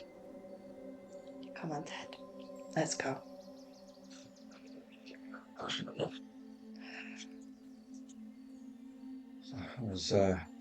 That was dangerous. One of us could have died. Oh, I can't not buy you a drink. Step through the portal. As you leave, I would like everyone to make one last perception check, please. Oh, Jabberwockies hold a grudge. Nope, I see fuck all. That's a 9. Oh, Flynn passed. So no disadvantage or anything, just straight up. So I think so 20 total. Okay. Ted? Oh, yeah, sorry. Natural 1. Okay. So, Tedric and Sparrow pass through the portal. Flynn and Erebus, as you both are about to pass through, as you step in and you turn and take one last look at the clearing, the last thing that both of you see before the green flame envelops you is that silver, featureless moon in the sky rolls over with a blue iris and a large, elongated, black, slit pupil as you step through.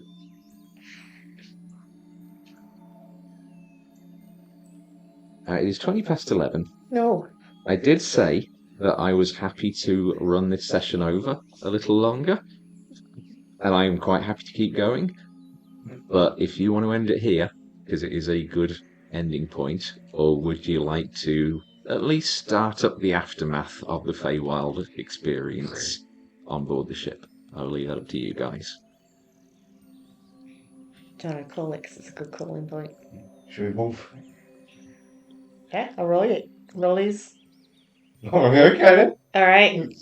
If you roll higher than me, we keep going. If you roll lower, stop. What if you roll the same? We just 24-hour That's it, session. yeah. We do not stop. All right. I've got to beat a 9. Oh. Oh, carry on. Okay.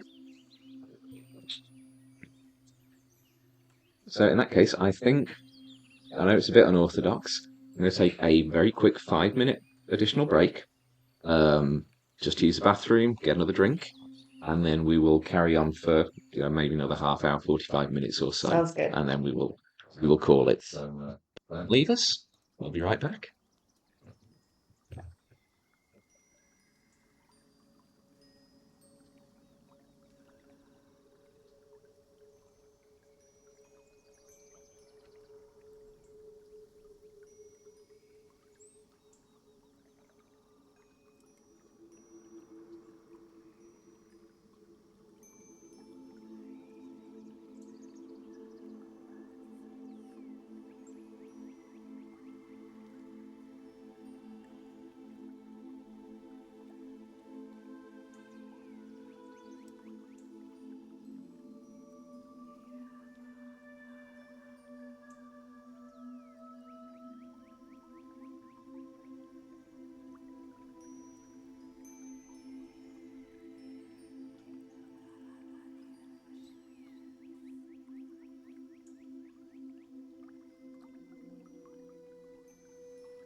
I'm back, everyone. We're all fine. This is fine. Everything is fine. We're all alive. Bleeding, crying, throwing up.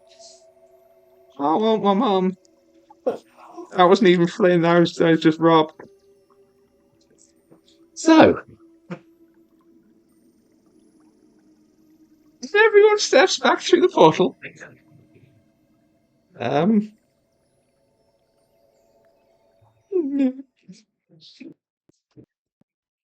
You each awaken back in your cabins.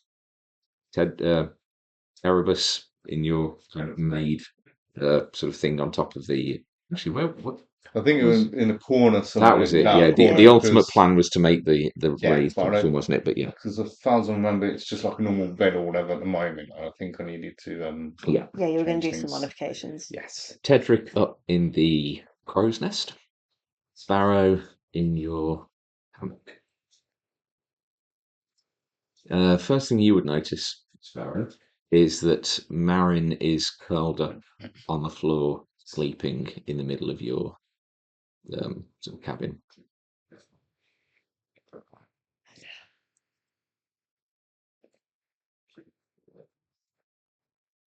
I get down very carefully and just just put blankets over her, and then I'm probably bleeding profusely over everything, and I go and check on Flynn. Okay, Flynn.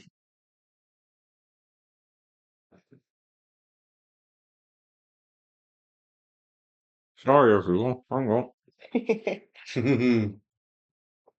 Flynn used both of his level 3 spell slots, so he isn't able to immediately message Lyra as soon as he gets back. Oh, bless him. So he's just sort of just sat like his legs hanging over the edge of his hammock, just sort of 1,000 yards staring. Flynn? Ah. Oh, Flynn, you're Hello, are you all right? I'm- Physically, I mean. I'm fine. I didn't actually. Wait, no, I did get hit, didn't I? Oh yeah, I got set on fire. Oh, Flynn, come on. But I'm all right now. You're all right now. All right. Well, I'm not on fire, so But you're that's hurt. good. Yeah. Come on, Azanis. Come on. We gotta go to see Azanis. Okay. Okay. Can I get a hug, Flynn? A big hug with my brother. Ugh. Come on, Flynn. We gotta go see the doctor. We gotta go. Marin's safe. That's good. I'm sorry. I'm so sorry. I didn't know. It's not your fault. Well, okay, it It's is. all my It's fault. it was very much your fault. And it might be again. What? She's got another favour, Flynn. This was one favour. Oh, I gave another favour to make maybe sure you'd sleep well when we got there first. maybe the next one will be like to fetch a bottle of milk I or don't think it will be, something, Flynn. or Next time um, you might not be with me. I'm hoping next time you won't be with me. you don't want me around I anymore. want you around, Flynn, and nothing terrifies me more than thinking about being there alone without you. But I'd rather you were safe than put through that. But she said, Well, I think I think what we need to make sure is we all just have something purple for the next time. she did show you a The- lot of respect, Flynn. That must have been the The purple. plus the big Jabberwock thing. Mm. It didn't attack me because I was in purple. You were, I and you think weren't it only moving that I much. think it only got me because I was stood behind you. Barra starts to cry. Oh says, no no no no no no no! Your He mum- gives you another hug. He's gone, Flynn. Mum's dead. Wait, was he in there with us? No, Oh my God! no. No. Oh He died a year ago, Flynn. oh. I didn't know. And he might be the only reason we survived that. Everything I said, Imon told me that. All the stories of the Feywild, they were his stories, Flynn. And I'll never be able to tell him. Oh, And Sparrow just cries in her brother's arms.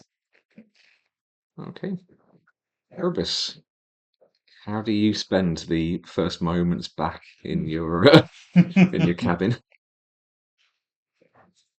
Right. He'll get that dagger out, look at it. Better check on the crew. Put it back. He'll go straight to Sparrow, Tedric, and Flynn, and make sure they're okay. If he sees them, he'll be like, go, if Azana's is up, go see her now. Actually, let's just, even if she isn't, we'll wake her up. You're getting checked over. Sparrow doesn't argue, she just kind of stands up. Okay, come on. Just lets I'm- Flynn lead her away. I'm glad you're okay, Captain. As we sort of walk past you, I sort of like grab your arm again and just sort of say, "You've got your first mate." Oh, we still haven't put it to a vote for to lost the crew, have we? Are you planning on running democracy, Captain? Oh, see how that goes. Excuse me. All right. Sorry, it's all that celery. Yeah, go. Oh, I left me herbs with Marin. Marin's asleep. Let her Oh, sleep. okay. I'll get Azanis to check her over, but let her sleep. She was there longer than any of us. And she was alone. That doesn't sound fun. No. I'm sure it wasn't. At least you're engaged now, right? What? Well, you gave her a ring. And now it's fully paid for. Oh, Flynn. And that's... Flynn? Yeah. No, Flynn. No. No, Flynn. Do you want me to talk to her? No, Flynn. Is she going to give you the ring back? I don't want her to. Otherwise, this will all been for nothing, truly. Truly nothing. And I can't have it be that. If that ring brings her a little bit of comfort when she's hurting, I'm not saying that will have made it worth it. It'll put me at peace a little bit, but I didn't know. That's okay, you can only ever go off the information you have at the time. Yeah, like Amon said, never make a fucking deal with an archfey. You told us that, and then you made all the deals. I didn't have a Bar one. choice. What would you have done? Well, you didn't make any deals, but when we first got there, it was me alone in a strange place with my brother lying next to me. I had to make a deal to make you guys safe. We all have to do things to survive, even if it's things we don't want to.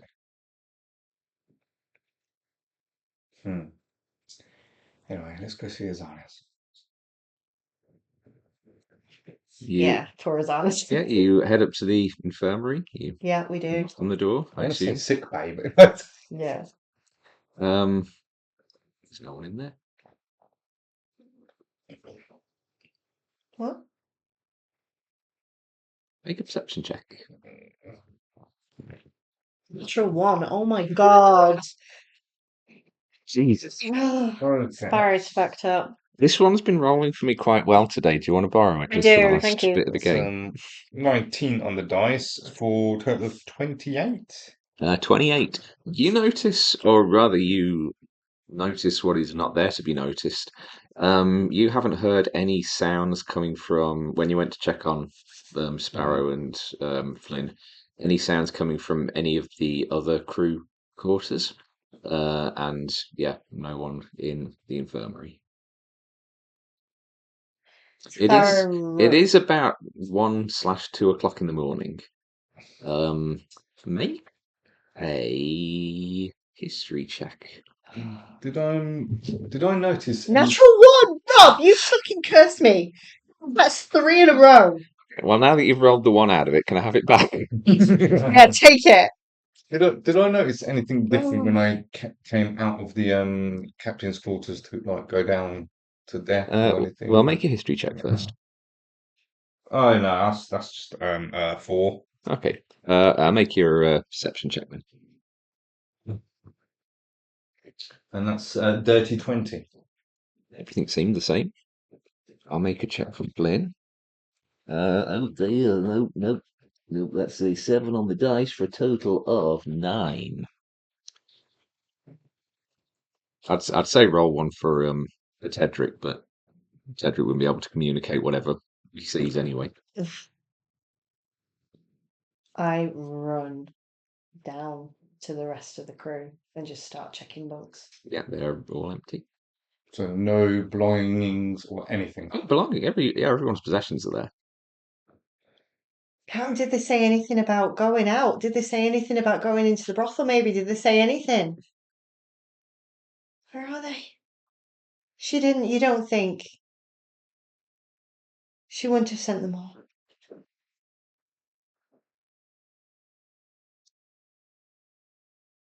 I said time. I said back at the exact time she took us. Can I tell if it's the same right time? Can I tell if it's like, is the ship at Coral Harbour still? Yeah, you seem to be at Coral Harbour. You're in the same dock. Make a perception check, please. Come on, I've rolled 3 natural ones in a row. Let's just not. Natural one. 12. That is 12, and it was a what check? Perception. Perception check. Okay. 17. Okay. Sort of running up onto the deck and just looking about. You're at the same dock you were in. Looking around, you recognise, even if not by name or anything, at least by sort of overall shape, ship classes, etc., the same ships docked around you that were there when you returned after the initial visit to Thrifty Shades of Fate. Do we see, if we go on deck, do we see anyone else? Yeah, you see folks sort of milling around on. I mean, at this time of the morning, night rather. There's not much activity going on. You see like a couple of lone like night watchmen on like the decks of a couple of ships. You see a couple of patrolling tide watch guards. You hear the sounds of like the odd sort of drunken revelers coming from over towards the main area of town. The tavern. Captain Stormwind. There was going to be drinks for Captain Stormwind. Okay, yes. Which tavern was it? The tavern.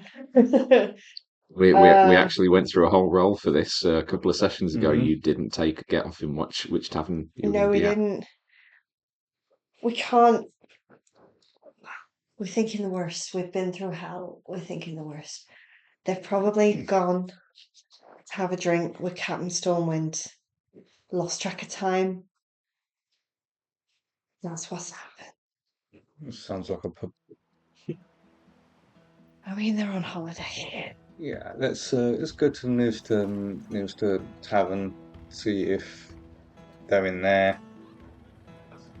Maybe ask anyone if they've seen him or any of our crew.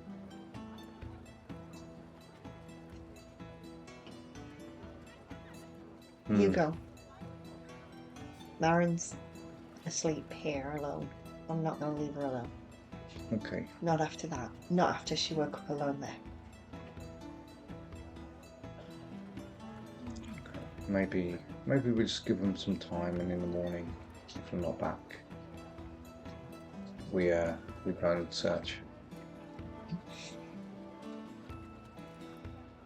All right. Okay. All right.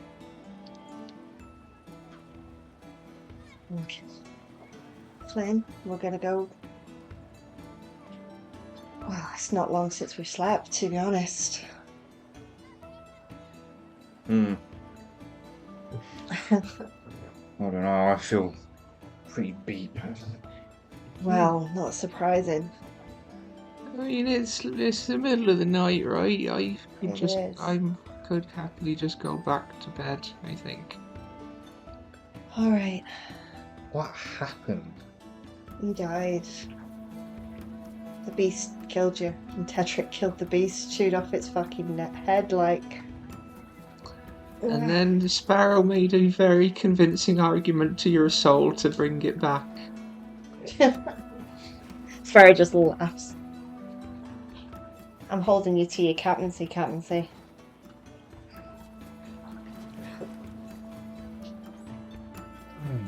But now I'm fucking hurt. And I'm gonna go sleep.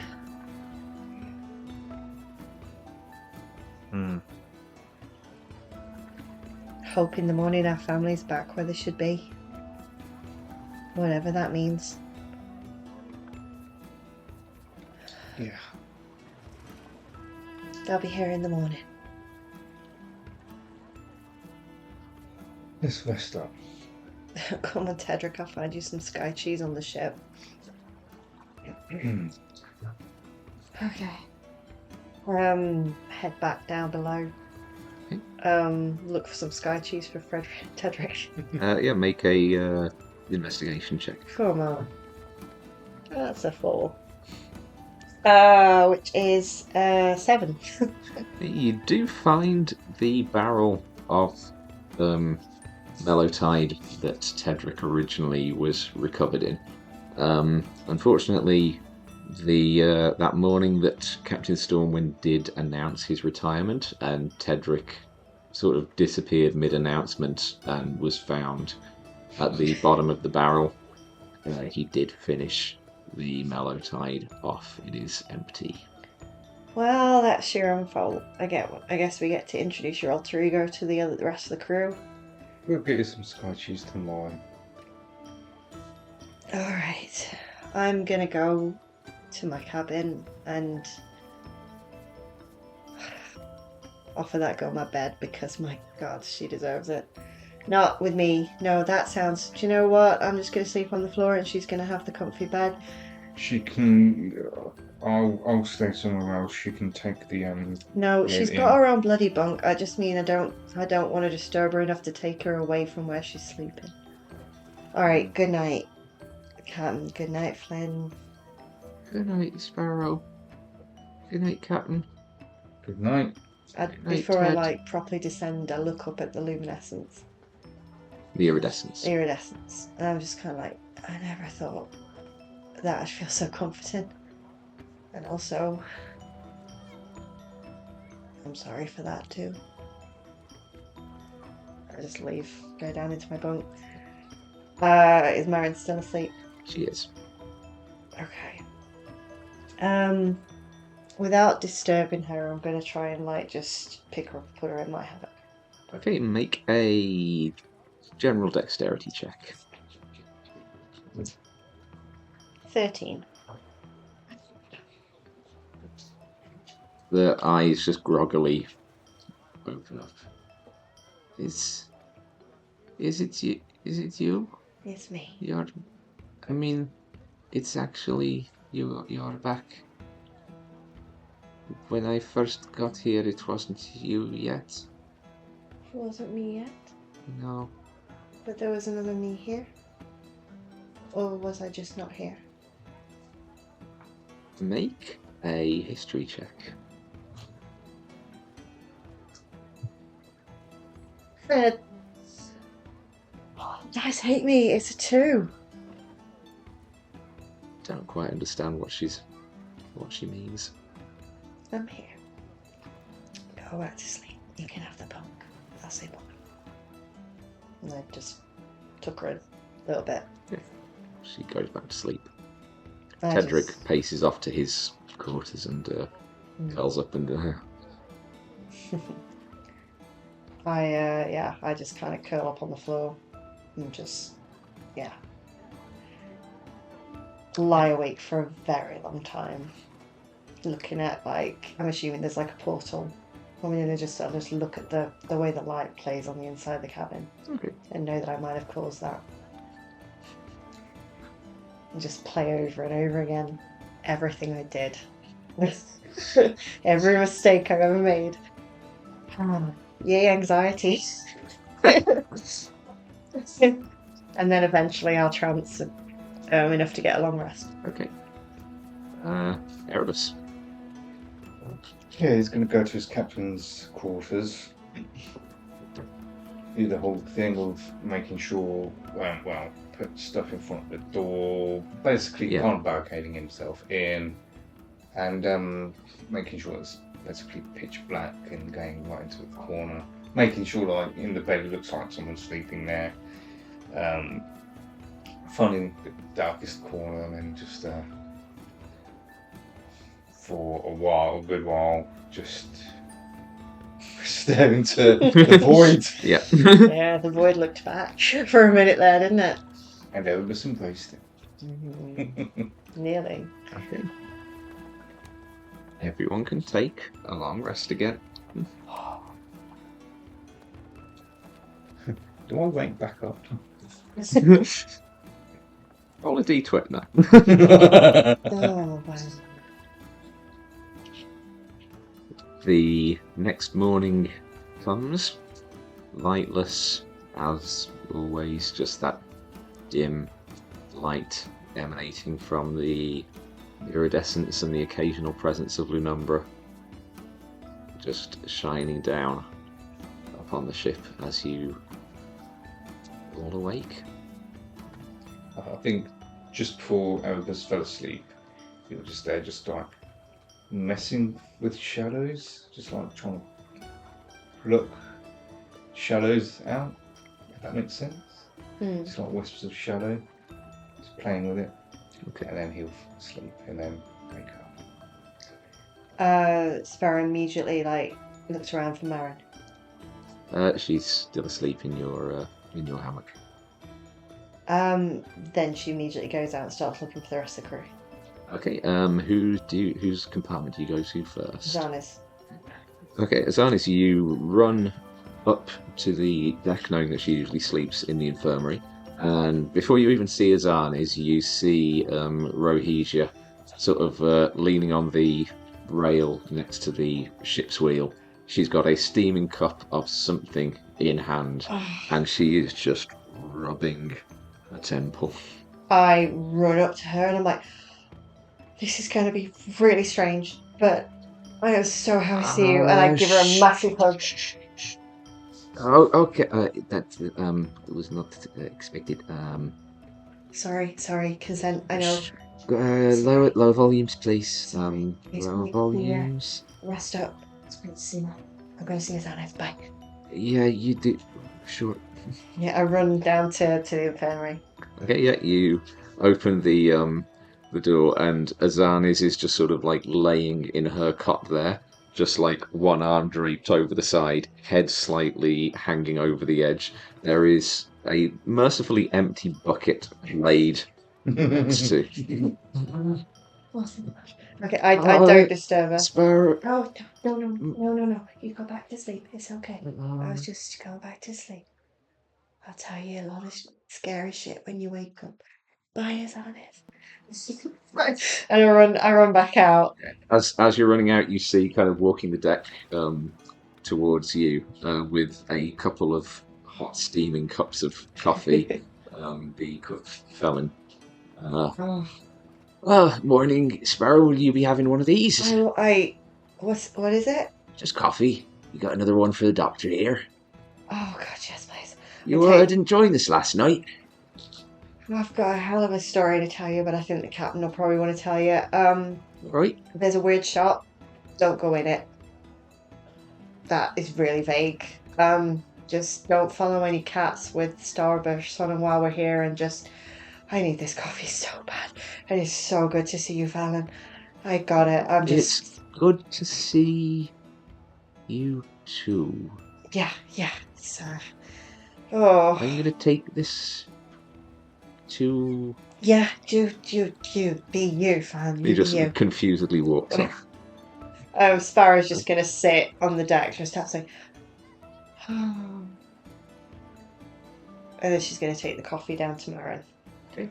As you're looking at the coffee in your hands, you suddenly notice, you hadn't noticed up until this moment, that a short way down your forearms, like a couple of inches past the wrist, there is what appears to be a tattoo on both sides. It's like a sort of thin green vine just wrapping its way around, almost like a pair of bindings on your arms. Understood.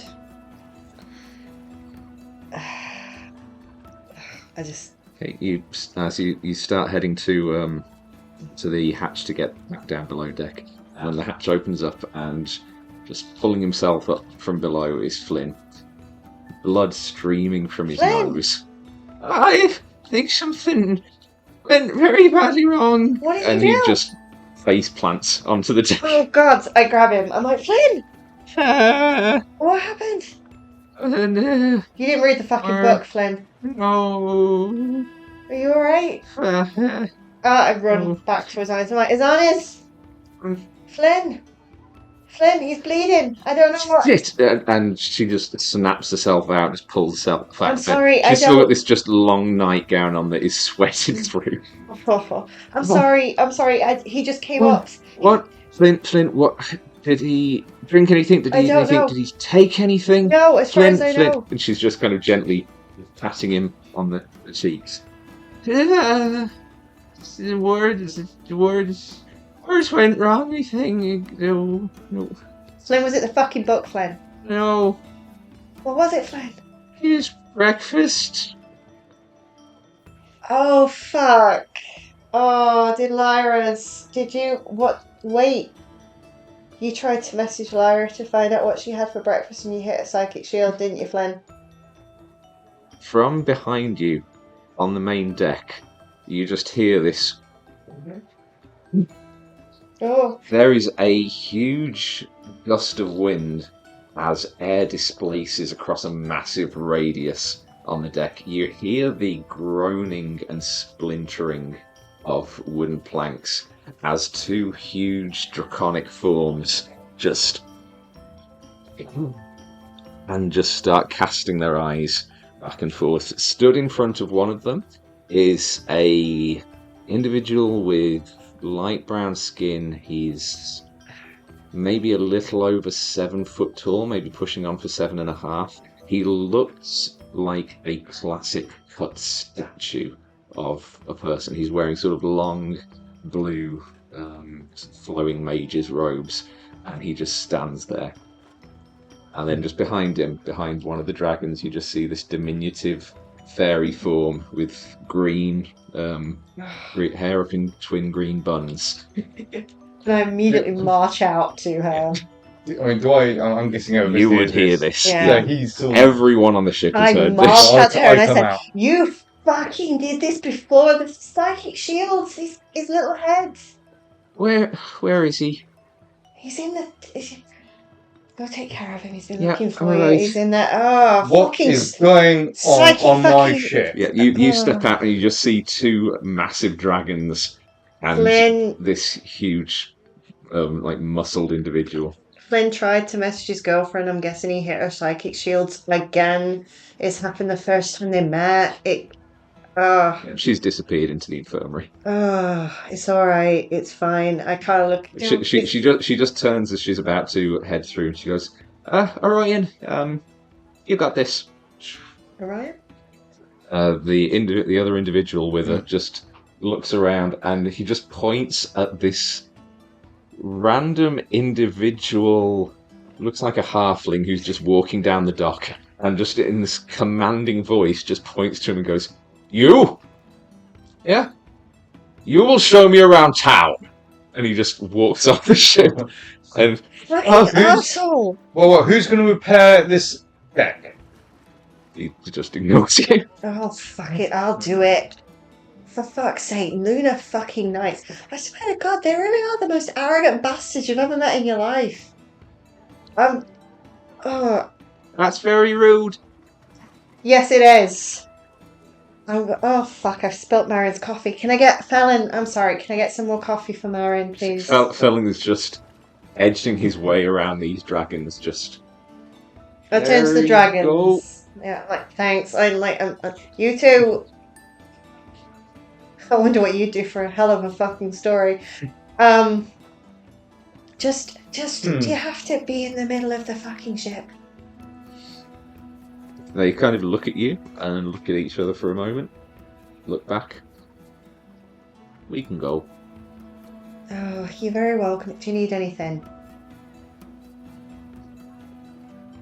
I will be fine. All right. Sure, drink, anything. We're good. All right. And they both just All right. Have take fun. up and just start circling around. Have fun. I'm going back to Marin. I'll fix the fucking deck. I'm just going down to Marin. There's only some slight cracks and splintering. It wasn't Yeah, it wasn't heavy. easy enough for me to deal with.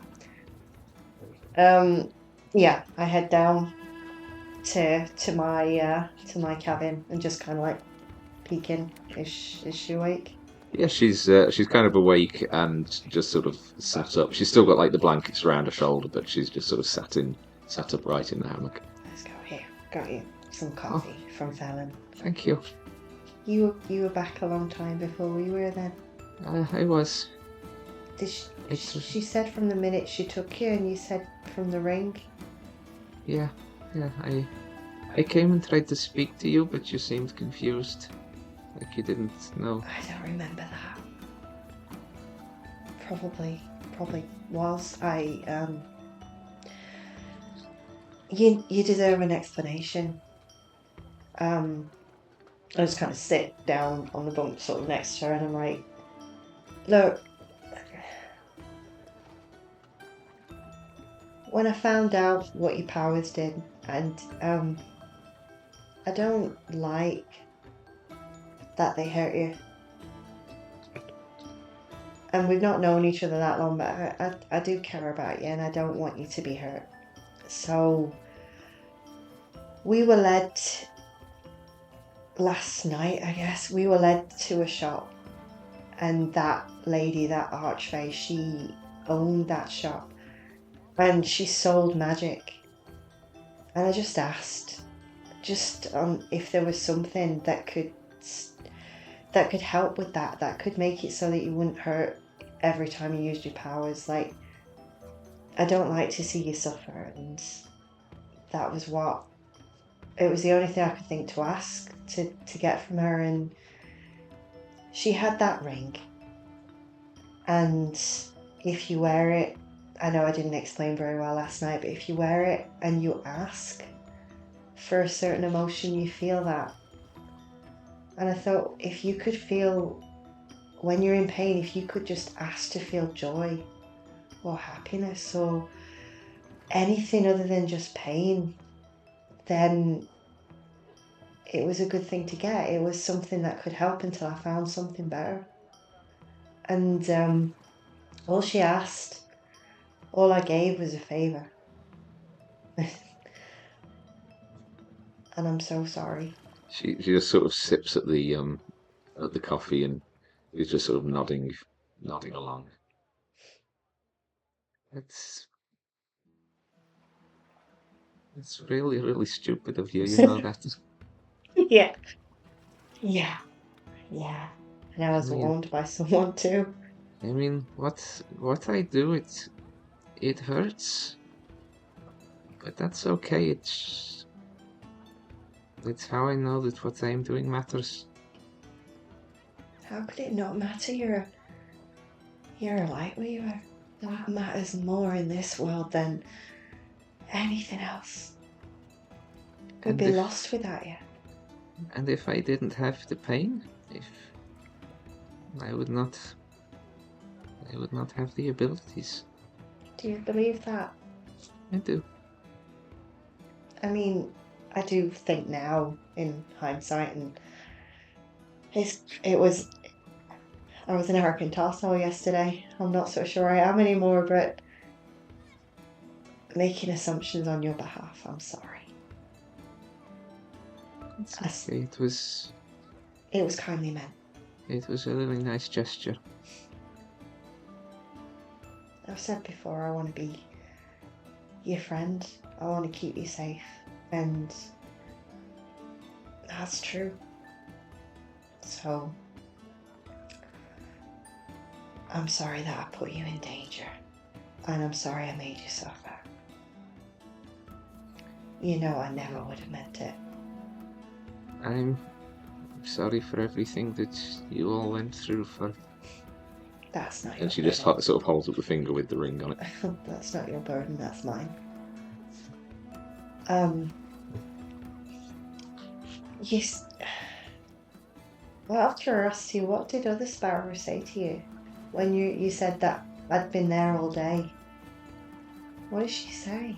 I mean, it wasn't you were there all day. It wasn't you at all, obviously. It wasn't, but they get in your head. Make a persuasion check. I realise it's a very personal thing to ask.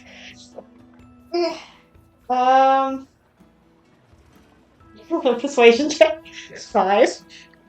6 on the dice. She kind of hesitates for a second. It's alright. You She don't just have sort of to. looks back at the coffee in her hands and she says, They have a way of getting at your own sense of self-doubt. Oh, yeah, they did. Well, I might give a lot of people shit on this ship, but that's my love language. Apparently shits and gifts. So... Well, if you feel the need to ever go on another gifting spree, maybe just try a normal shop and not one run by a scary archfey lady. Oh, maybe you could come shopping with me and keep me on the straight and narrow. I think that would work. Would you accept a gift of another day at the spa with me? Oh, definitely yes. I'll buy you another tidal massage. I think we could both do with it. And I think there was talk of breakfast biscuits.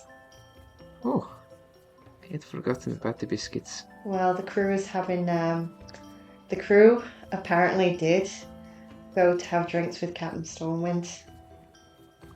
So... that was last night, wasn't it? That was last night. I forgot as well, it's fine. I'm sure he won't mind. Oh, mind you did... I don't know what your relationship was with him. I'm assuming you were close. Not really. I only met him for the first time back at Skyhaven. He requested a new light weaver for the ship, and I was after a position. And Are you part of the guild then? Which? The light weavers. Oh no. Oh. I mean, I'm part of the Skyfarers Guild now, but... When I told you about Cyrena Vortex, she's a light weaver too. She's the captain of she's like I say, she's the pirate queen of ship with 1,000 hands and leviathans, and I'm not even bullshitting you.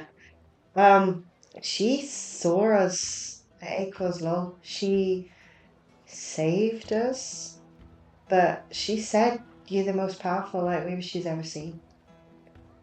That's why I thought you'd be part of the guild. I thought the light weavers, I don't know, guild, association, whatever they are. I thought you'd be pretty high up in that. The light weavers guild. It is not quite the same as the Skyfarers Guild. It is, the Light Weavers Guild does not care if you have, how much power you have, or how skilled you are. They like light weavers that look pretty. Their whole thing is they like to be flashy and showy and to be able to parade around the guild members as if they are prancing peacocks. I don't understand them because Yeah, I And mean, someone- you. And someone who sprays blood all over the front of the ship every time that they use their gifts. It does not really fit in with their whole ideals. Wow. Their loss is our gain then. I hope so. I think so. I'll leave you with your coffee. And, Well, this is your cabin, I should. And she gets up and just starts heading down the corridor to. Why were you in my cabin? I didn't want to be alone. okay. Not again. Okay. Alright. You and me then. We'll go get the ship. We'll get the rest of the ship some biscuits. Then we'll head to the spa. Yeah? Okay. Alright. So what was the noise up? Oh, Flynn's girlfriend's come for a visit. Oh. The. Okay. Lunar Knights, they're all a bunch of assholes. And I yell it. Right. Oh, good for him. Yeah. She makes him happy. Yeah, it's. Do you think she's going to enter the talent show? Oh, the talent show. No, but she should bloody well stay for it. I've got a few ideas. Are you going to enter the talent show? I don't think I have much that I can really do I mean- that isn't going to require a lot of cleanup on stage. Make them clean it up. Give them a show. I'll think about it. Alright. Alright. I'll meet you up top in 30 minutes. We'll go get some biscuits. Okay, that sounds good. Alright. Okay, what's Erebus up to while this is going on? Is if he'll call at some point everyone, the whole crew on deck, and be like, say to the dragons, can you please make room? You know, if The dragons have taken yeah, off. they They're did, circling overhead. Yeah, so if all the crew members on board, I'll call them to the deck. Azan is just like, do you want Flynn? He's in the infirmary at the moment. It's fine. I'm okay. Just Good. kind of just sort of comes staggering out with just like Lyra's got like one arm sort of looped under his, but you can see she's kind of very much kind of holding him upright. Flynn, are you okay? Yeah. What happened? Words I mean- went bad. Yeah. Okay. I mean, you all cleaned up now. You okay? Yeah, this is great. No pain. Yeah, all okay. Everything's fine. Take a day Yeah. and a night. Right. And when the Zionist is finished, then send her up on deck with the rest of the crew. Yeah, they're all up and assembled. Okay, well, it's like, okay, we know that there's been changes. I'm the new captain. If anyone objects, tough on making Finn morale officer. I'm the morale officer. But You just see Lyra sort of leans over and just whispers something into his ear, and he just grins. but there is a matter of I would like a head of security, and if and I'll put it to a vote. I think Tedric might be good for the role. Is everyone agreed, or is any concerns? Where is Tedric? Where was Tedric? In the monk, I think. Still in Balverine form. Yeah, hiding it out, I think. Yeah, that's fine. I mean, I'll let them stay wherever it is they're sleeping for now. Okay. Yeah, so we put it to a vote. Tedric as head of security. Yeah, there's a small showing of hands. How does Sparrow vote?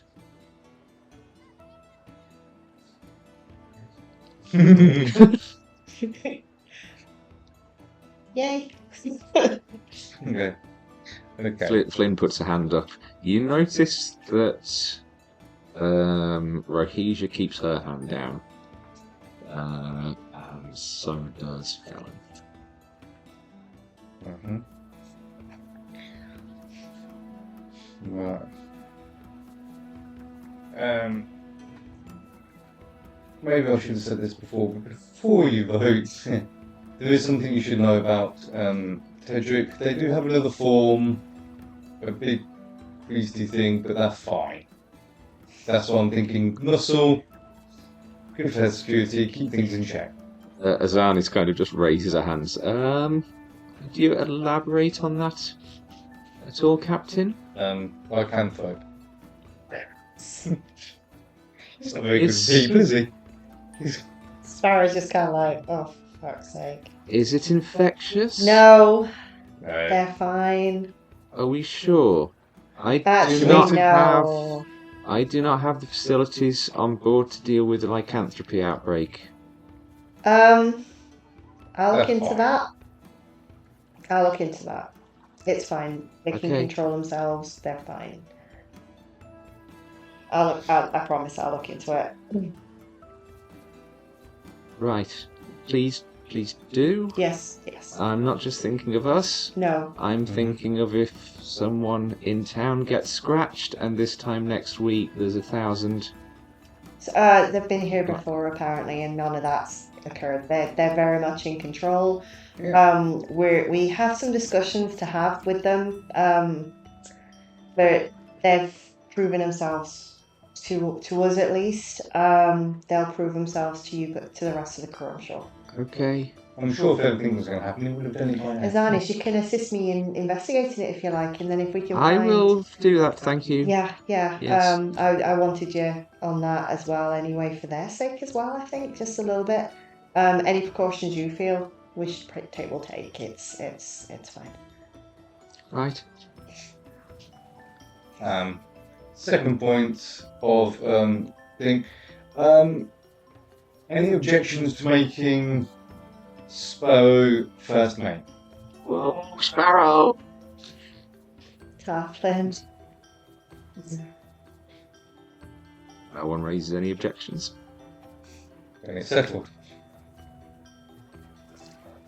Alright, crew, as your first mate, my order of the day is that you get as much rest and sleep as you want to today, and anyone who wants to, there will be a pile of fucking gold behind the counter at the spa, and anyone who didn't manage to join us yesterday, you are more than welcome to join us today, and I highly recommend the tidal massage. It is absolutely fucking amazing.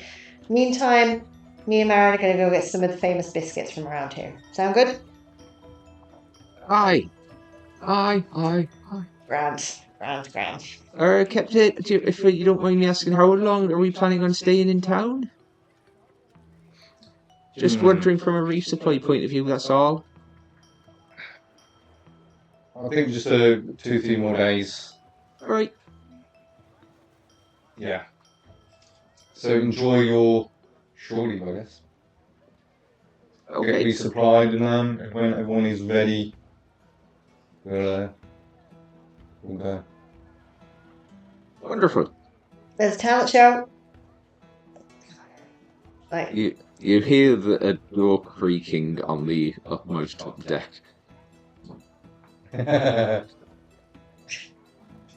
Did you say something about talent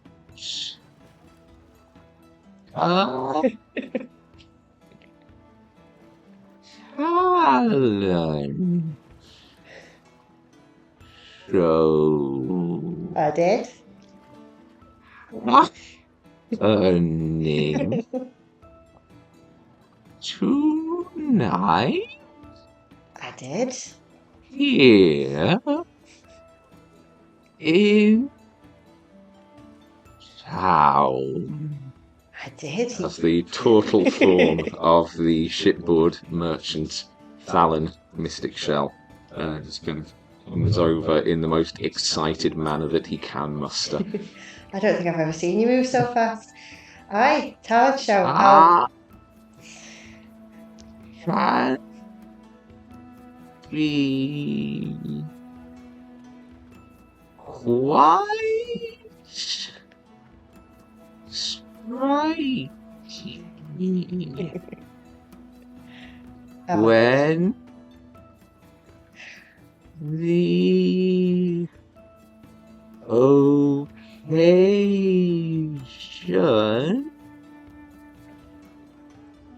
calls.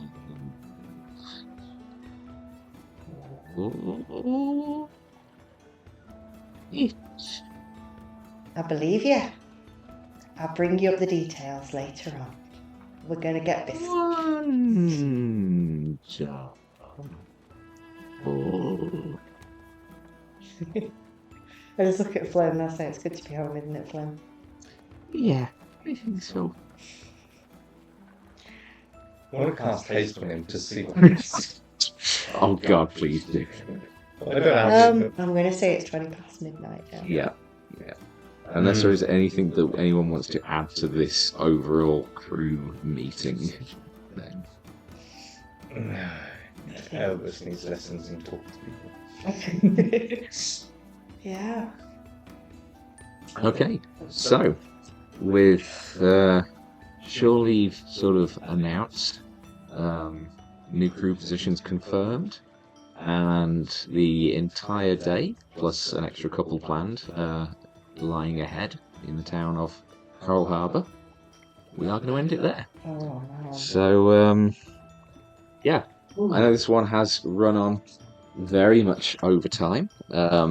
Anyone and everyone who has stuck with us, thank you very much. As always, we appreciate you. It has been a heavy episode, but I hope you've enjoyed it. And yeah, all there is to say is join us for our next session, which will be coming Friday, not the Saturday. So Friday, the 1st of November, 7:30 p.m. BST, and we will pick up from here with episode 4. We hope to see you then. And for now, take care of each other, be good, stay nerdy. Good night.